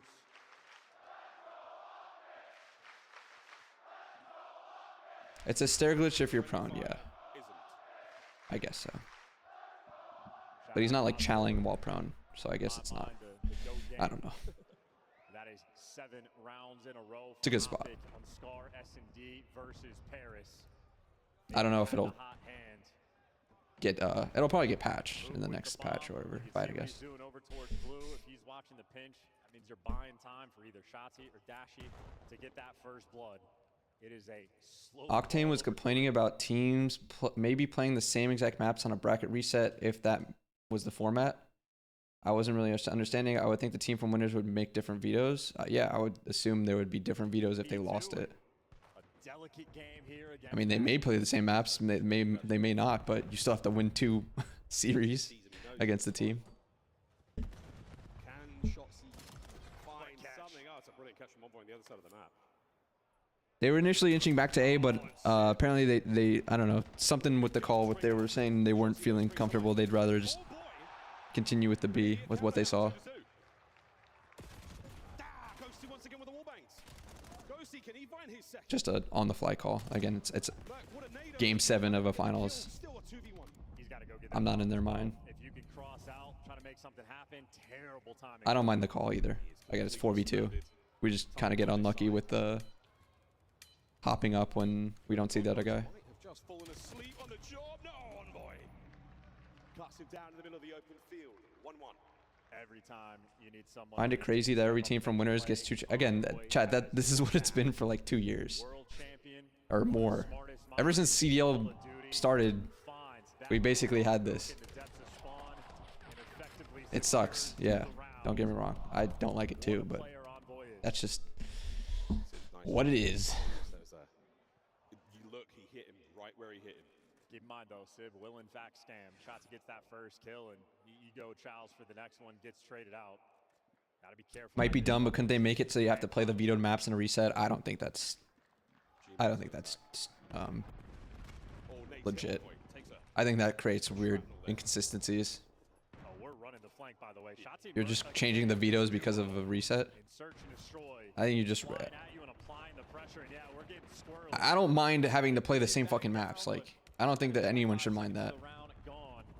Who cares if you play the same exact maps, first, second, best of 7, or best of 5? Team has to win 2 times. You know, it's a completely different series. As the smoke dissipates, still no first blood. In a round like this, the devil's in the details. The first blood goes a long way. OpTic are squaring for the chow if Envoy peeks out. He might be playing for the martyrdom here. He's caused a lot of noise, and he's somehow got away with his life. That's unbelievable. Sib, a silver bullet! Dude. Can we talk about Dante in a 4v4 with has the sniper going fucking shop and he gets 2? Is that not crazy? Oh my god, this round pissed me off so much. I was like, dude, he just gets 2 quick scopes, and who should have the trade on him? Like, come on, like what, bro? What is Dante doing mid with the sniper 4v4 in shop? I would love to know the thought process, because I'm just like, dude, what the fuck did we just lose that round to? Listen, brother, I know he ego Charles, he could scam, but Shop with a sniper 4v4, like what? you have a I was like, bro, what did we just lose that round to? middle of the round in a 4v4. Somehow, some way, he finds 2 kills. Maybe that's the mix-up in strat calls there from Paris. Let's throw one. I tipped the shots, but damn, you're just running down shop mid in 4v4? What the fuck? Oh, no way. Get out of here, mate. That's what I'm talking about. Echo. Our new maps being tested? No idea yet. I assume something's gonna be tested. He had a round Just like no that idea what with will exposure. change, He was chat. chirping the same way, and after he got the 2-piece with a sniper, Paris did not lose a single round after it. The Island Man now far side of the map. He's not by be alone, and he's doing what he can, but Shotzi fearless on the approach.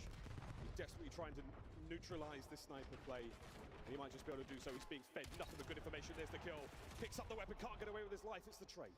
Well, you made your impact. Now we're playing a 3v3. Who's got the more experience with a man down? Merc, no kill. Great intel.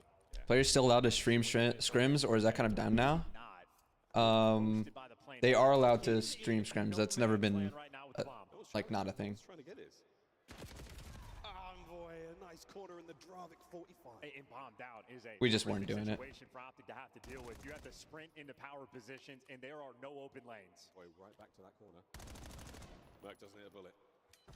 Power position had though, and Dashi does recover. We could, maybe, go to A. Well, I love it for Dashi. This is the type of aggressive play call you're looking for. Problem is, they have no idea where these players are.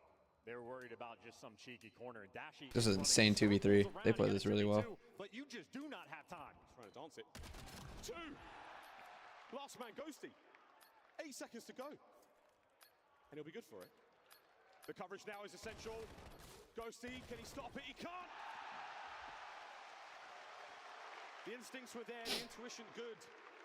But Big Brucey gets himself two. Dashi is a man that has his 10,000 hours in Search and Destroy in multiple games. Fringe needs to be in at least for S&D. Probably would be nice for Overload. I would actually like to see Fringe Overload to see how it would play. I wonder where the points are. Stuff. 2-2 here in game 7. This was Dashi's timing on the second kill. I mean, this is unreal. Envoy does everything right. Dashi's Jaeger 45, one of the meanest. Especially if the guy's not looking at him, you know what I'm saying? What a get back. And of course, Sib, Shotzi was able to get that kill when he had the sniper out, so more cautious now. Good tags, but no dice. Oh, Envoy shows up over the shoulder of Neptune, and he managed to pick up the first blood, and now on the other side, you're going to see quick transition to the inside of the shop. The race is on. Mercury's brought down. Sib, what a win. Yeah, Merc struggling right now in this game 7. And look at this spot. Yeah, Dashi goes on the pinch. Neptune here to meet him, and he gets out with his life. Dashi for a 1v4, but this is an impossible situation. Ooh, great win. Doesn't matter.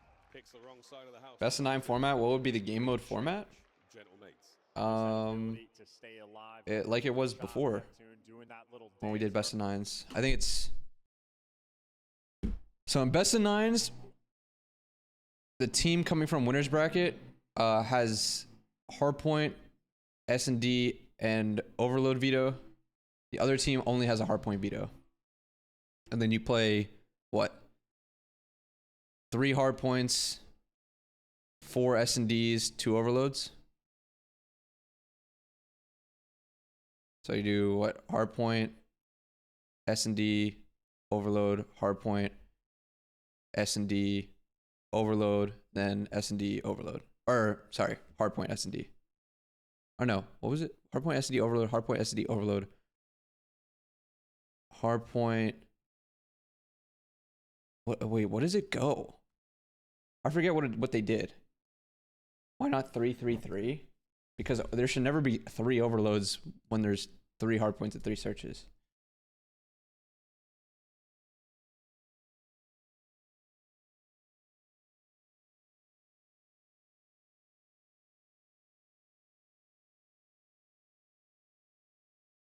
Wait, isn't it really a best in 8 though, since there was a 1-0 lead? Oh, right. Okay. But wasn't there, didn't we play best in 9s without a 1-0 lead? And that's how it was? Like COD Champs, what, 2023? What was the map set? Because there wasn't a 1-0 start here. Hardpoint, S&D control, hardpoint, S&D control, S&D. Wait. No, this is amateur.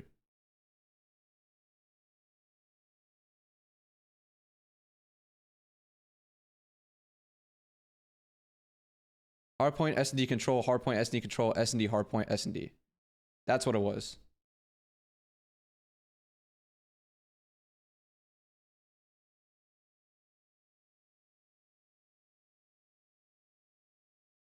But I don't remember what it was for 1-0 leads.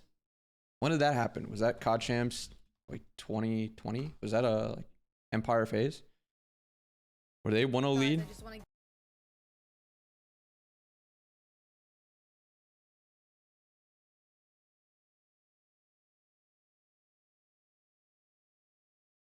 Okay, yeah, so they start 1-0 and there's hardpoint, S&D, Dom, hardpoint, S&D, Dom, hardpoint, S&D.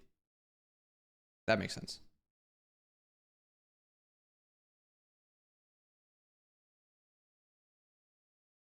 Merc has a very brief window to peek his head out from P1 before 1-0 leads in CWL? No, it was just double best of 5 CDL. Or CWL. Dom? Yeah, Dom was fucking boring, dude. Players have made the adjustments on the map. 3-2 lead.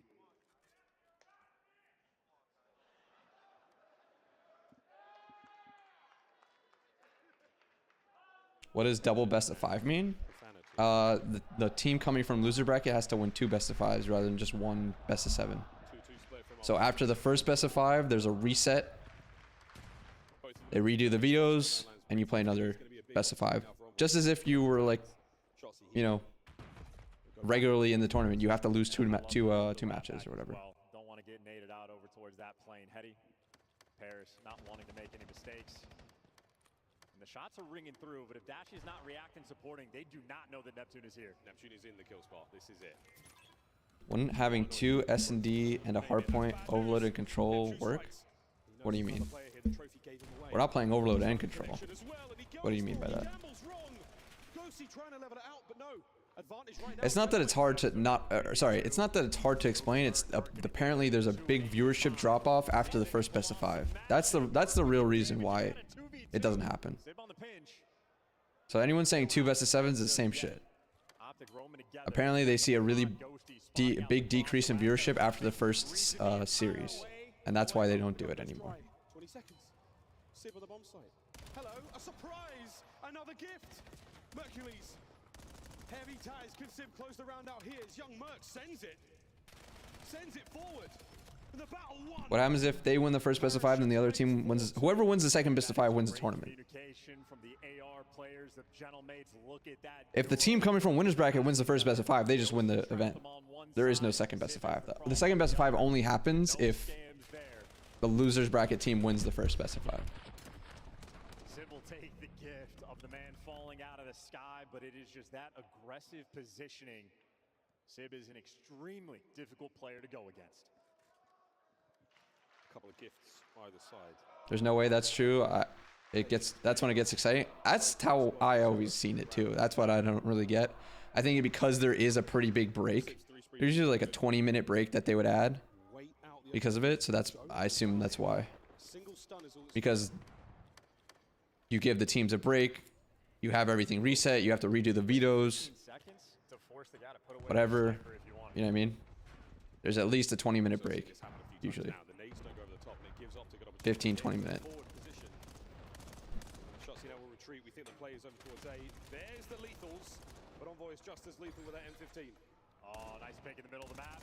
And you know shots, he's inside. You can spot the cross as well. You send Neptune. Hey, appreciate you coming out to the meet and greet, Ricky. Advantage Paris, gentlemates. Hoop trying to get involved. The battle for Could they do both sets of vetoes prior to first best of 5? No, because I mean the second best of 5's vetoes are determined based off of how the first best of 5 went. You can't just pre-pop the vetoes. If you go into the first best of 5 thinking you want to play Colossus Hardpoint and then you lose it, maybe going into the second best of 5 you don't want to play it, you know? To give Paris this level of confidence.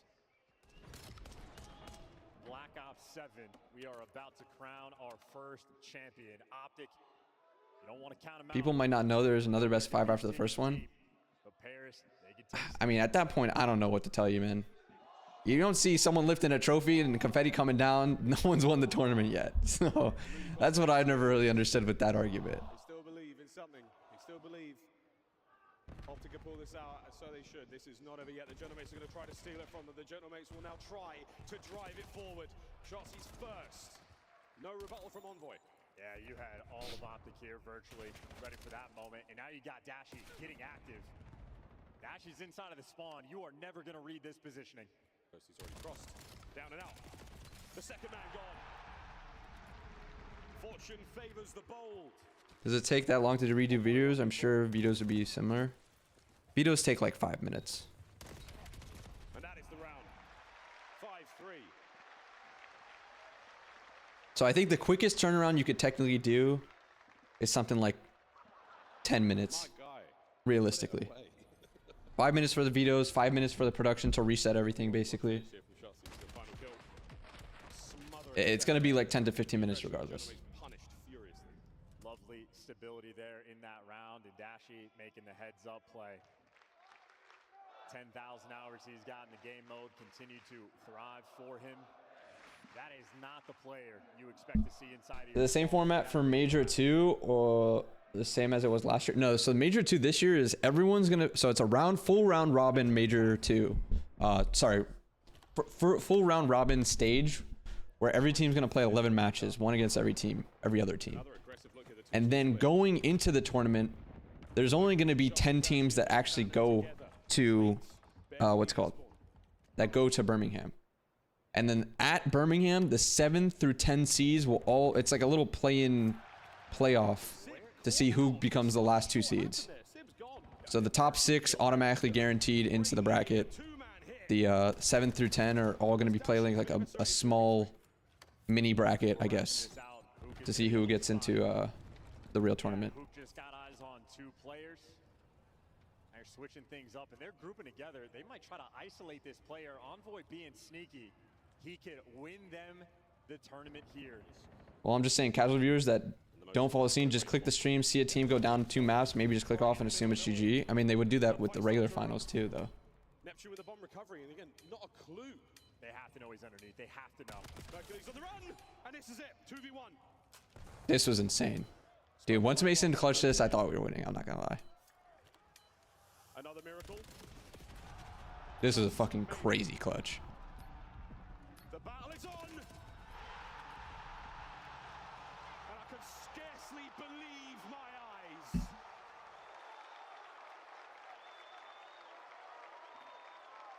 Got another one in him. What a 2v1 that was. The one true savior. With the tournament on the line, it is the young gun picking up his teammates. He is the lifeline. Mason Jesus Ramsey delivers again. OpTic on the attack is once again. Coming from the coach point of view, anything you'd like to clean up or would like to chalk it up to Group 2 great teams going head to head, one had to win? Honestly, I do think it was just 2 good teams. Like, again, I think we got ice first map. I think there's some S&D situational stuff we could do better in, but I think we played pretty well throughout the entire tournament. I think we should be pretty proud of how we played.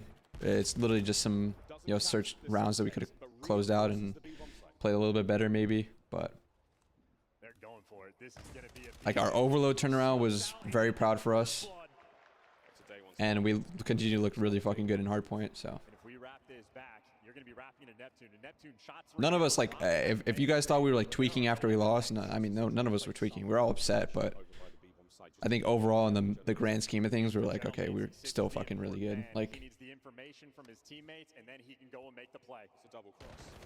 Over the top now, the guns start to ring out. Shotzi. so we get first pick, But it's a double back. we get the second pick on Dante here. Catch Sid, 4v2. Boom, we hop up, we see Dan, we do not see Nep. That's why they run after him. Massive damage. Fucking sucks that he's there though. We kind of get bait and switched. It's a 2v1 right now with Ghosty on the hunt. He finds it. Dan singles out Ant. 10 seconds to win. Dashy's got to hunt him down. Unfortunately, lose the Ghosty's 1v1. gotta stay alive. We're looking for the bomb. 2, 1. Anything after that's just straight hindsight. So, unfortunately, lose the tournament. Kind of sucks. I thought we were really gonna win that, especially after the winners finals, but I mean, they came to play. I think we're definitely the top 2 teams right now. But yeah, I mean, our respawn looks clean as fuck. I will say that. Just got to do some more work search wise and stay on top of the respawn stuff.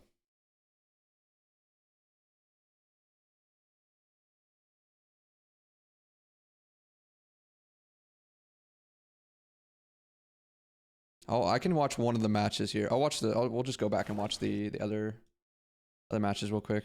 I have time for one more. 18 different gunfights. You're getting cracked and ready to go.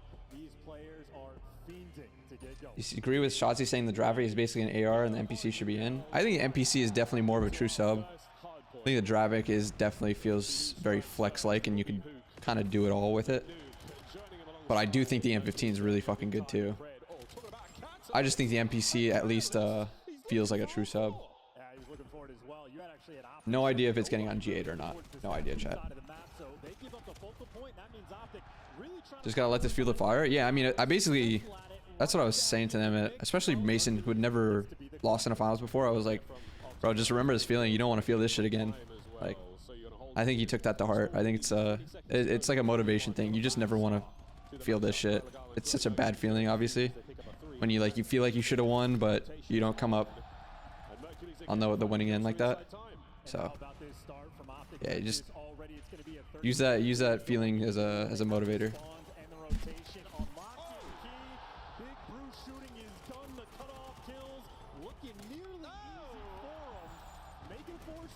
And you get that new time. Fresh mag, target-rich environment. He's got a few more to deal with here.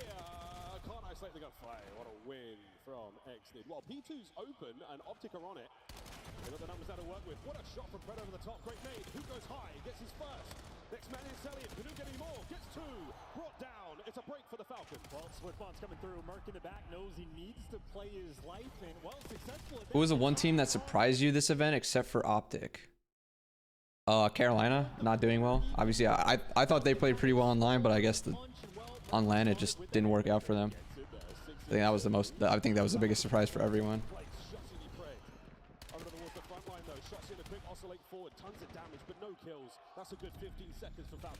G2, I mean, I thought G2 was pretty solid regardless. Like, they beat FaZe Online, and once they beat FaZe Online, I thought they had some good stuff to show. I always thought they were really pretty decent search. I wasn't really surprised at them getting top 4. I think they are definitely one of those dark horse teams that can pop a top 4. I think it was more so the Carolina thing, because they online looked insane, and then you get to LAN, it wasn't the same like that. That's a great break. Pred's going to be going a long route for this pinch as well. So if Sellian can slow him down, yep, easy cleanup kills. There's 3, and there's Kismet in the feed for 4th, and OpTic are spawning out. Riyadh Falcons coming alive. What an attempt.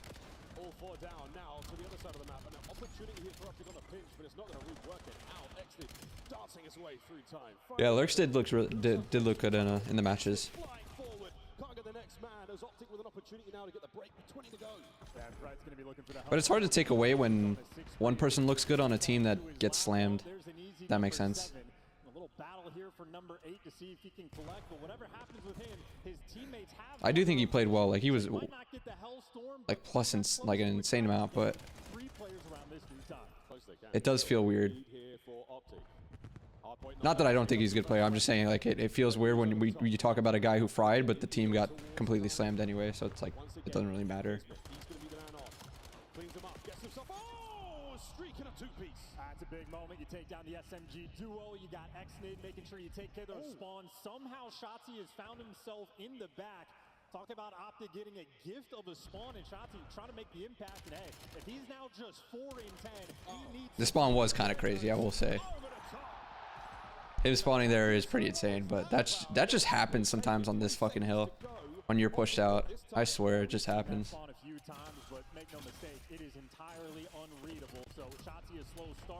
W spawn. Well, OpTic fully capitalized. They have retaken the lead. 4 down in the feed. In long term, they flip the spawns as well. OpTic starting to work a little bit of that magic. Yeah, we're seeing it. Starting to conjure up the return to form. Big kills there from Shotzzy. He's on a 4 spree. 3 right now for Dashi. Back over to P1 we go. Shotzzy makes it 5. Can't make it 6. Unfortunately, doesn't get himself towards the Hellstorm, but over the top there. Great work, and they're back on time. A big lead change, and we cross 100 points. And once again, it's the exact same setup. OpTic have not poured a ton of pressure over towards the statue side of the map. They've been playing it for time, and for good reason. This is a P1 where they've been relatively dominant. OpTic dominant so far. P1 good. Set for P2 as well. Let's go for a listen in. I missed the main AR, flex AR sub-meta made things more interesting on maps. Yeah, I think Gunsmith fucked that up. That's my take.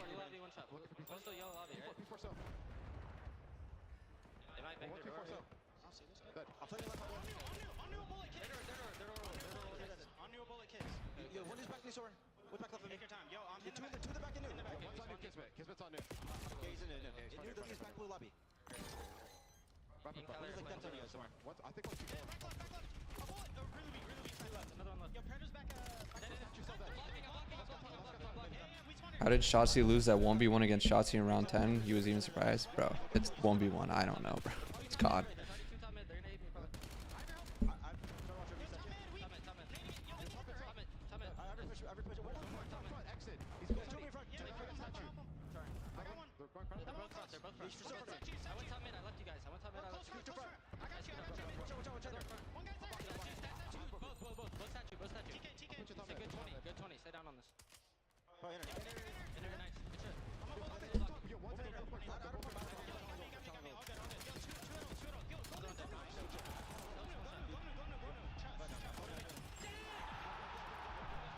Funny how Dashy talks a lot in person, but doesn't calm as much. But Mark is quiet, but he calms to be talking.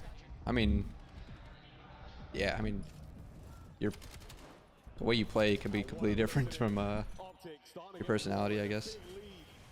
Brandon is also super, like, I mean, super focused gunny wise. Like, that's what he makes up for the calm stuff with that. Takes out a trophy. Pred though off the intel, able to get a couple kills, and Falcons there in the feed, good enough for the break. Mercules obviously with a hot hand there, but Falcons doing everything they can to fight. Couple of big threes. Shotsy, 18 and 15. We started this map off real slow. I guess you have no input on the bracket and how you should have to lose twice to be eliminated. I gave my input already. It's not gonna change it though. You have to live with what you like, what the reality is. They love to play them some Colossus, but OpTic right now taking them to task. In position for the new time as well. OpTic have the left side. Fans got used to OpTic slamming everyone. It feels weird not being able to close out the matches, but looking forward to their improvement. Bro, we lost one respawn the entire weekend. It was just some search rounds.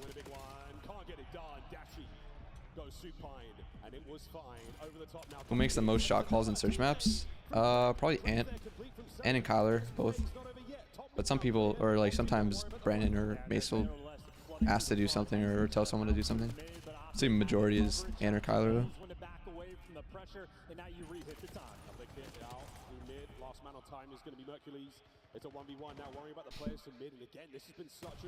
What was my input? I mean, I've always said that you should have double best of 5. It definitely feels like the fairest way. I mean, hey, that's a hell of a snap right there. Unfortunately, just not on the enemy, but we're going to be going back towards the P1. This is a hill where OpTic have been on point, and players already sneaking through. First 2 kills in the feed in favor of OpTic, and so will be the time. OpTic gotta win the next 4 events. JP, I gotta make money. See, that's where shit is at nowadays. You guys are just insane for that. Fuck your money. Well, they got the bodies there. Now a nade actually comes through in favor of Pred, this time on the enemy, but the losing statue control and Kismet overwhelmed in time. Shotzi's good enough for 2, and I feel like map pools wouldn't show in a double best of 5. I'm gonna be honest, I do not give a fuck. It could be the same exact maps at the second best of 5. Who cares? People really care about map variety in the finals? Is that like a legit thing? I don't know. The vetoes go wherever the vetoes go. If the teams want to play the same maps again that they either won or lost, they can do that. I think map variety in the finals is crazy.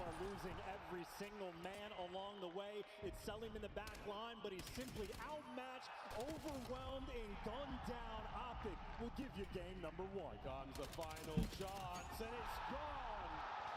Shotsy starts with a whimper, ends it with a bang.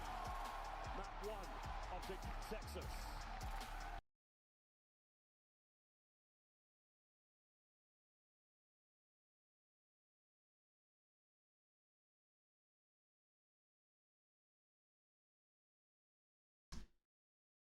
So many problems. Octane did say that, and he preferred best 9 with +1 win for winners. Really? I mean, I think that's still better than the best of 7, but I would rather the double best of 5. But I think both are better than best of 7. You got Excellent and Kismet taking a little bit of space on the top side of the map, so OpTic have to be careful about a rotation.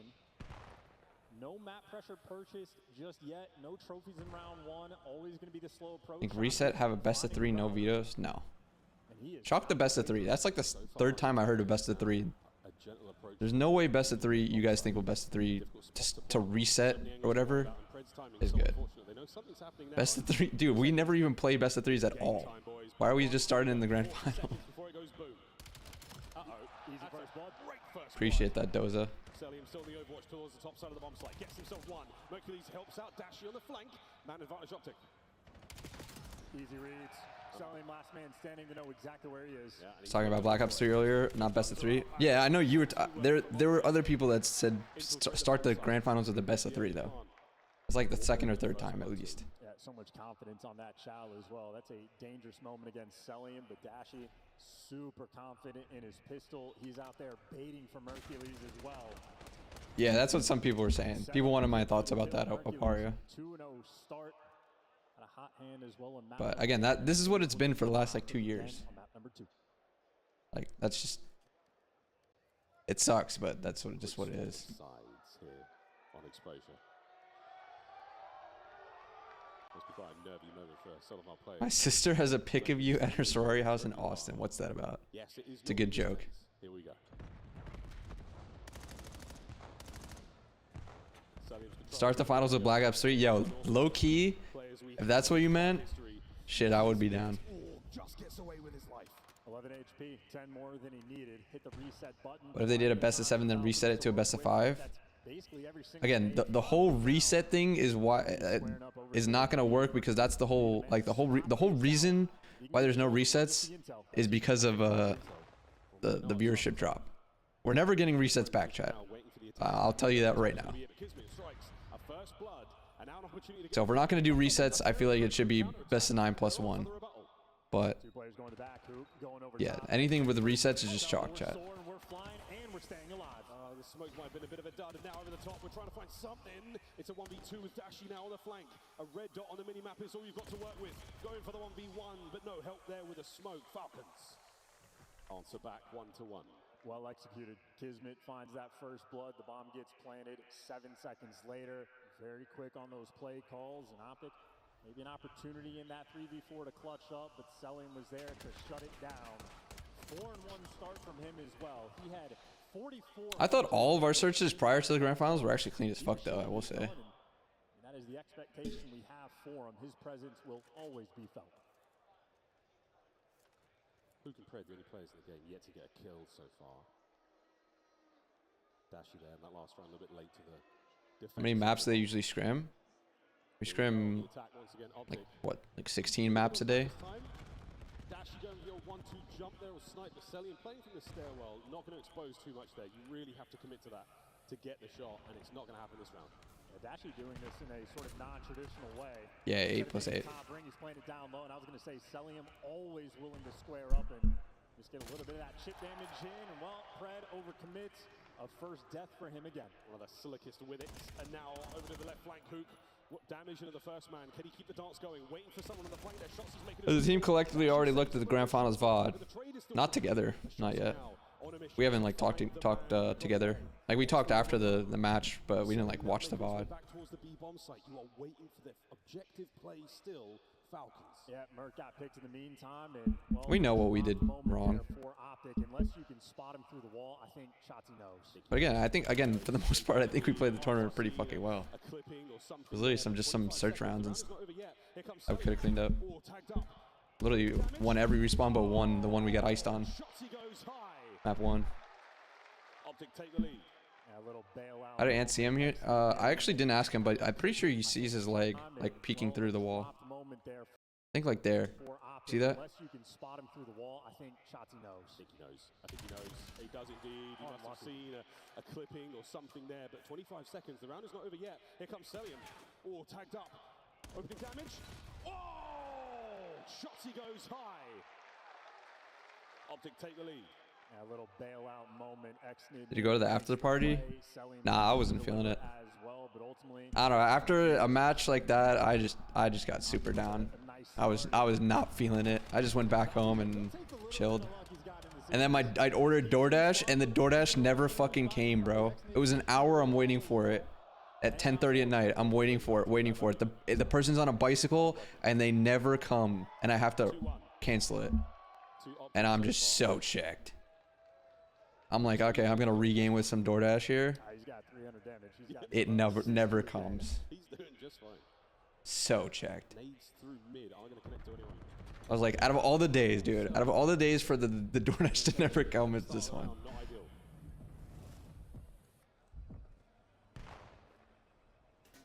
Close range gunfight. Wow. And that stun connection. That is going to be very, very tough to deal with. A lot of intel passed again. Both those players come up on the other screen. That's a dagger of a stun grenade. That connection. Chat, do we have to win 50 multiplayer games once rank comes out to play it? I believe so. Doesn't want to be the first first one to engage. Who wants to take his time? Actually, no. I think it could just be any 50 MP games. I don't think it has to be once rank comes out, if that makes sense. Like, if you've already won 50, then you should be good. I think that's how it was back in the other games. No, I mean, I think if you've done it already, then you're good. I think. I don't know. I actually don't know. That's how it was previously in other games, though. If you had already won 50, you were chun. Massive advantage right now for the Falcons. Shotzi Merc trying to make something happen towards the back. It's going to be Pred on the flank. Last man left alive, Shotzi. And he is unaware, mid-map, with the bomb planted now. Trying to find something, and it is going to be a miracle. Might have fallen off the map there with that little jump cut. I don't know if Shotzi's movement finally faltered, but whatever happened in the mixiness, you did have Pred finally getting on the board, was sitting on the donut cam. Not only does he give you the first blood, well, he's East Coast to West Coast. He'll find kills in either spot. Yeah, that round felt like a tale of two flanks. You managing to read the OpTic play, you managing to deal with that on the other side for the Falcons. A little bit of discourse now, back and forth. As our teams go back and forth, it is 2-2. Going into the next round. Once again, we swap sides. The pressure starting to get to our players. OpTic on the attack once again. Always got to be careful about these nades at the start with the explosions ringing out. And actually, there's really no pressure on defense over towards the B site. And OpTic, 4 players on the top side of the map. If they're quick, they will absolutely have the numbers. Totally different route this time, taking all 4 of them. They are truly committing to the B-bomb site play. Exley will be on a late flank. We will see. I like how they played this. In the meantime, though, This is where they plan it, but they child aside, right? A little bit more than warnings. And Dashy's got the pinch. Everyone else from OpTic going to be looking for. This is a good call by Kyler. It's like, let's just chow this. Right now for Riyadh. Got to try to find the opportunity to fight their way through, commit to one of the angles and play for it. Here we go. And he gets 2. It's going to be kids of the trades. Hook finds himself. That was a good call. Can't get it done. OpTic take the lead. And listen, sometimes you want to work it, you want to be a high IQ, intelligent play. Sometimes you have the man advantage, and you just want to play the trade battle. Falcons rolled those dice, and they gambled the round away. Dashy there for the final kill, and a 3v4 clutch in the post plant. That is a huge round from OpTic. Bear in mind, that was a Selly in first blood as well. Hook with 2.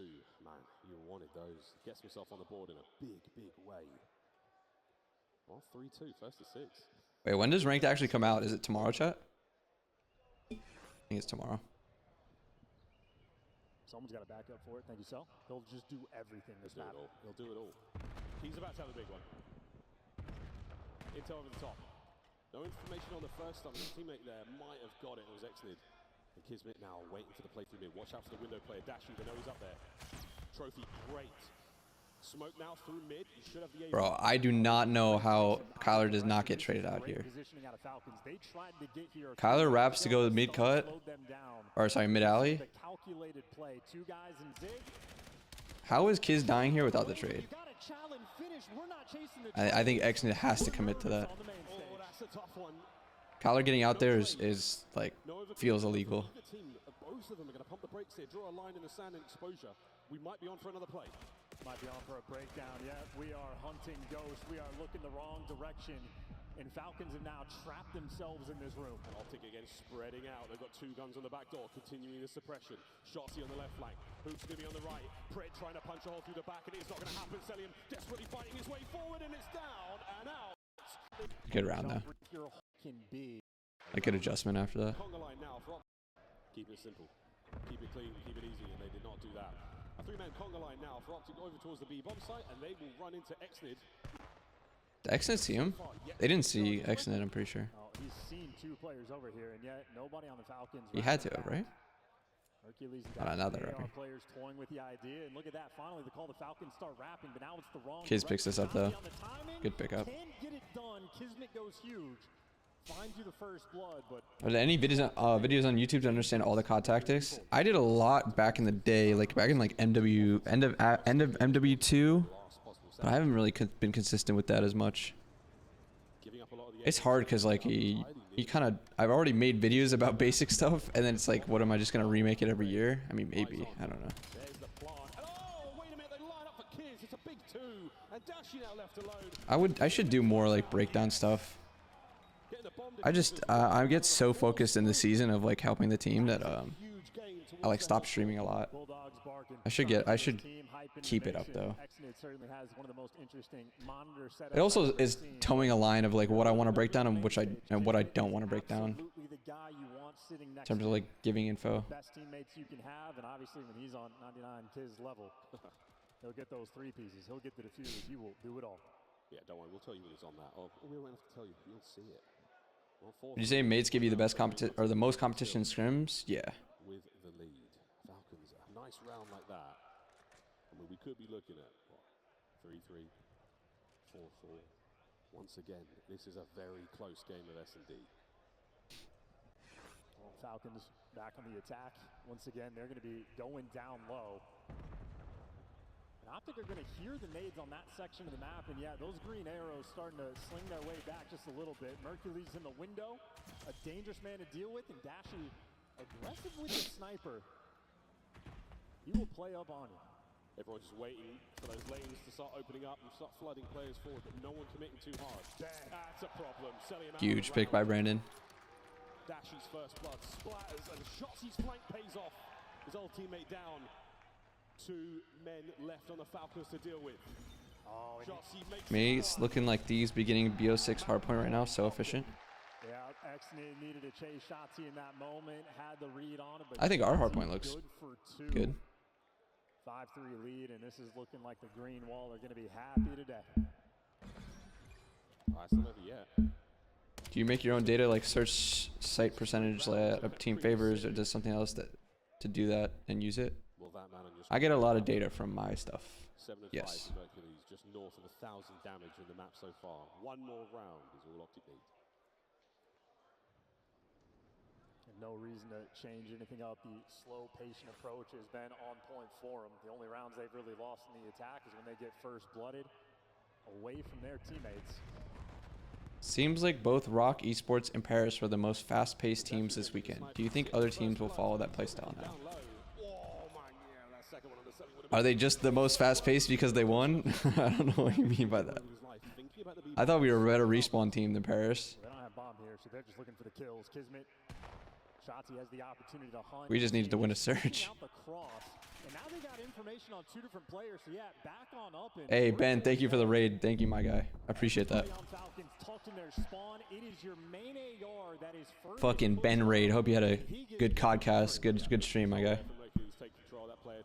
You see the formal clip about you and Spawn Up? Yeah, that was actually pretty funny. This is a power spot to be in. Merc with the damage. Slow down Kismet.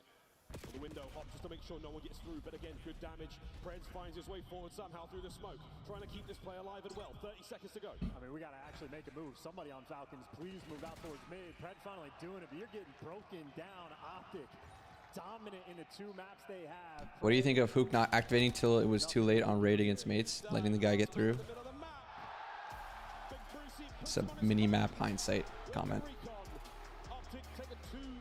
He doesn't know that the guy got through. He's just thinking that he could get the late check on bomb. And if he goes through bed, he gets the kill. It's unfortunate timing. I also think, you know, Ant could have ran towards mid and crossed instead of staying towards ring. I think that fixes that problem as well, because then we just trade Envoy. Clean COD. They're not being pressured too much. They're not having to sweat. They're not having to overthink things. Falcons, a couple of dodgy. Does it help a lot to watch the minimap while the matches are going on? Yeah, 100%. That's literally all you should be watching most of the time. The minimap tells you everything. Always keep an eye on the minimap. Pay attention to the arrows of the Falcons players. Take a look at what they're going to be doing in the long term. Opening shots. Hook's going to win the first fight. And he's going to win the next one as well. Uh-oh, that's a lot of kills, and that's an opportunity. That's basically all I watch when it happens. I miss key gunfights because I watch the minimap. I mean, you can still see the key gunfights happening. You don't have to see if they're aiming well or not. You just know if the gunfight's a big one or not if you watch it enough. Top side of the map, OpTic want everyone to get in position. Falcons are turtled up, and that just means OpTic, well, look a wall, let the guy get in position. Well, good news for Selling. He finds that kill that's going to shut down the push of OpTic. Shotzi is so patient right now, waiting for someone to overcommit. But Falcons right now just burning the clock. We are pumped. It is going to be, how many times can we let Hook flank before he finally gets through? Yeah, this is a generational wall licking moment. He sends it. Since most of S&Ds are situational, what aspects are the focus when trying to improve as a team? Just being better in situationals. Getting in different situations, figuring out what you want to do with those. Obviously, you might not get in the same one again, but you'll get in a lot of similar ones usually. That's just, I mean, that's kind of the skill gap of COD. Situationals. In any of these game modes. Decision making is everything in COD. I mean, I think you guys know that already, but the info that you get, the decisions you make based on the info that you have, that's literally all just COD is.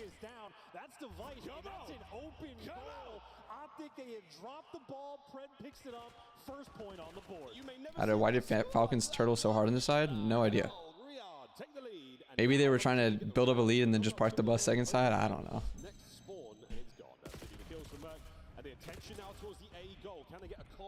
Fighting their way forward. Mercury's once again on the grab. Back to spawn. Yeah, I think were you tilted watching that capture? Yeah, but I understood why, because we didn't pick up mid really, and he just walked up mid and killed the guy in the back. But I think the way we're playing Overload is much more consistent now. Like, we didn't lose an Overload the entire weekend after not winning one after the break basically.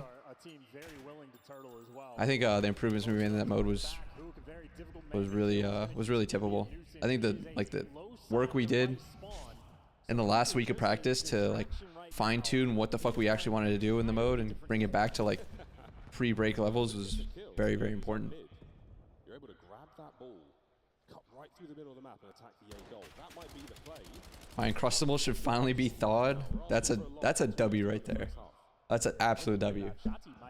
Be putting his controller down from time to time. Just waiting to pick it up. How do you balance learning and decision making when some situations only look obvious in hindsight?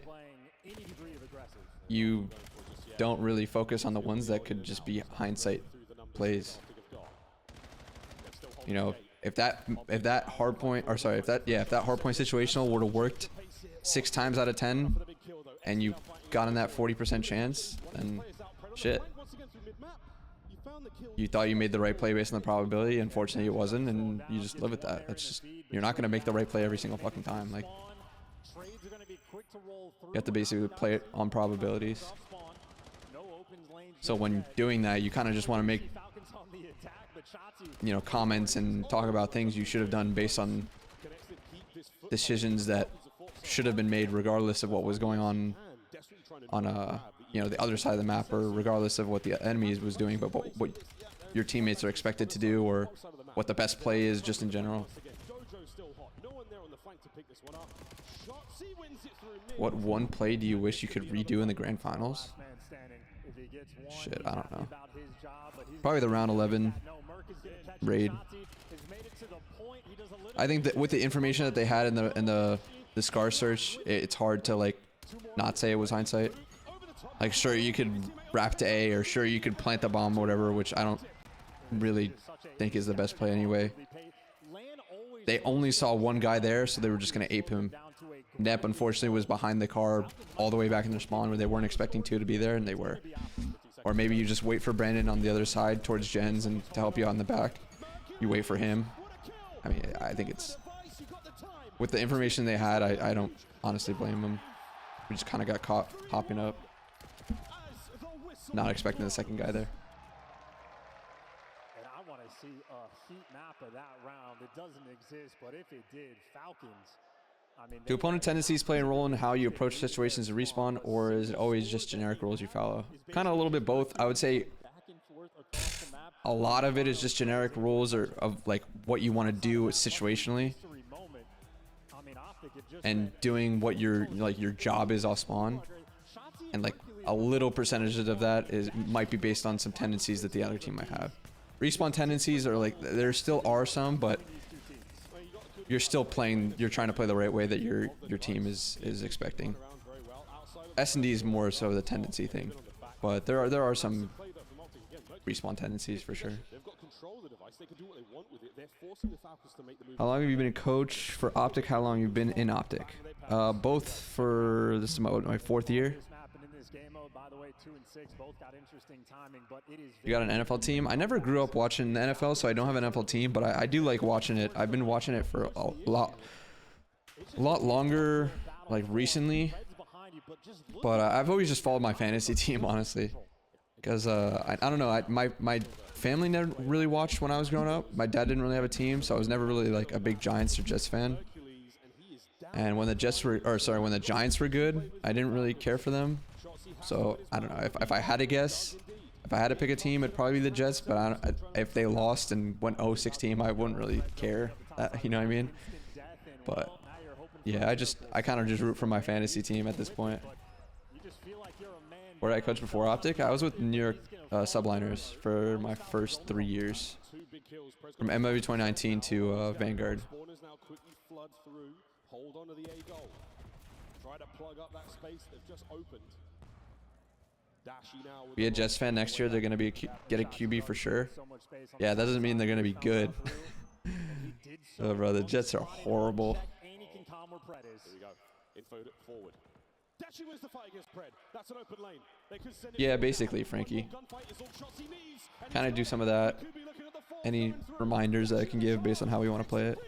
It's kind of what I talk about before. Was my role similar on New York? Yeah. I feel like I would say I have more responsibilities on now just because I know the game more and have a lot more experience. Like what's good, what's not usually. Starting to feel the pace start to pick up. Pook from spawn. As the Hellstorm just scatters above. Hey, appreciate that, Mosque. Just a touch. That device is still going to be hanging out. Merc doesn't connect to anyone, but he forces everyone. What game did I go to OpTic? My first year was MW2. Nice win there from Hook, gets traded out. Now you got Merc taking a deep route. No, I didn't win the chip with New York. It was the year I left. He learns him quick. He's got by. Kismet fighting tooth and nail to stay alive in that situation, and now back towards the middle we go. 2 minutes and 30. Jeez. Big kills out of OpTic. Map control there. Can you tell Shotzi to unman me from his chat? Oh, that's you have to ask the mod for that. I'm not gonna lie. What'd you say? How'd you gain trust as a coach with not being a former pro? Is always interest to me. You kind of had to learn from everything. I kind of like shadowed the first. Jesus, voice crack. I kind of shadowed the first team that I coached. I would say I was like more of just analyst. But again, the first like 2 weeks, I would say, and even the first like month, I was just straight learning what the fuck was going on because I thought I knew COD, and then you get in scrims for the first time ever, and you're like, okay, I do not know COD. So all of that was just building up a bunch of stuff that you're trying to think of, you know, different situations and like what's good, what's not, like what do teams or pros think about in certain ways, and you kind of just build off from there. I kind of built my way in because I was more of a stats analytics guy, so I can bring a different perspective to them that they weren't really looking at before. But I kind of needed to figure out what was actually important to them to begin with, because you're not going to just say like the fuck your KD is on a map or whatever. That's not helpful, you know. But you can try to figure out strengths and weaknesses that your team has. So team stats are like a big thing that I was focused on, like what we could do better, what other teams are doing better than us, and why.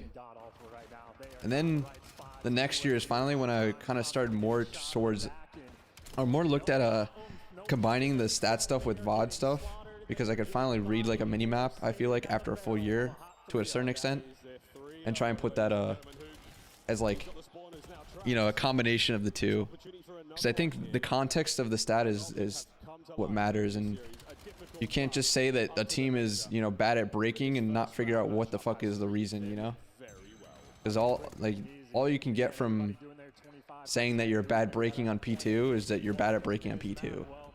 There's no solution to that, you know what I mean? So combining that with the VOD stuff is where it really became important. So learning all of that, and then you know, I had some really good fucking mentors.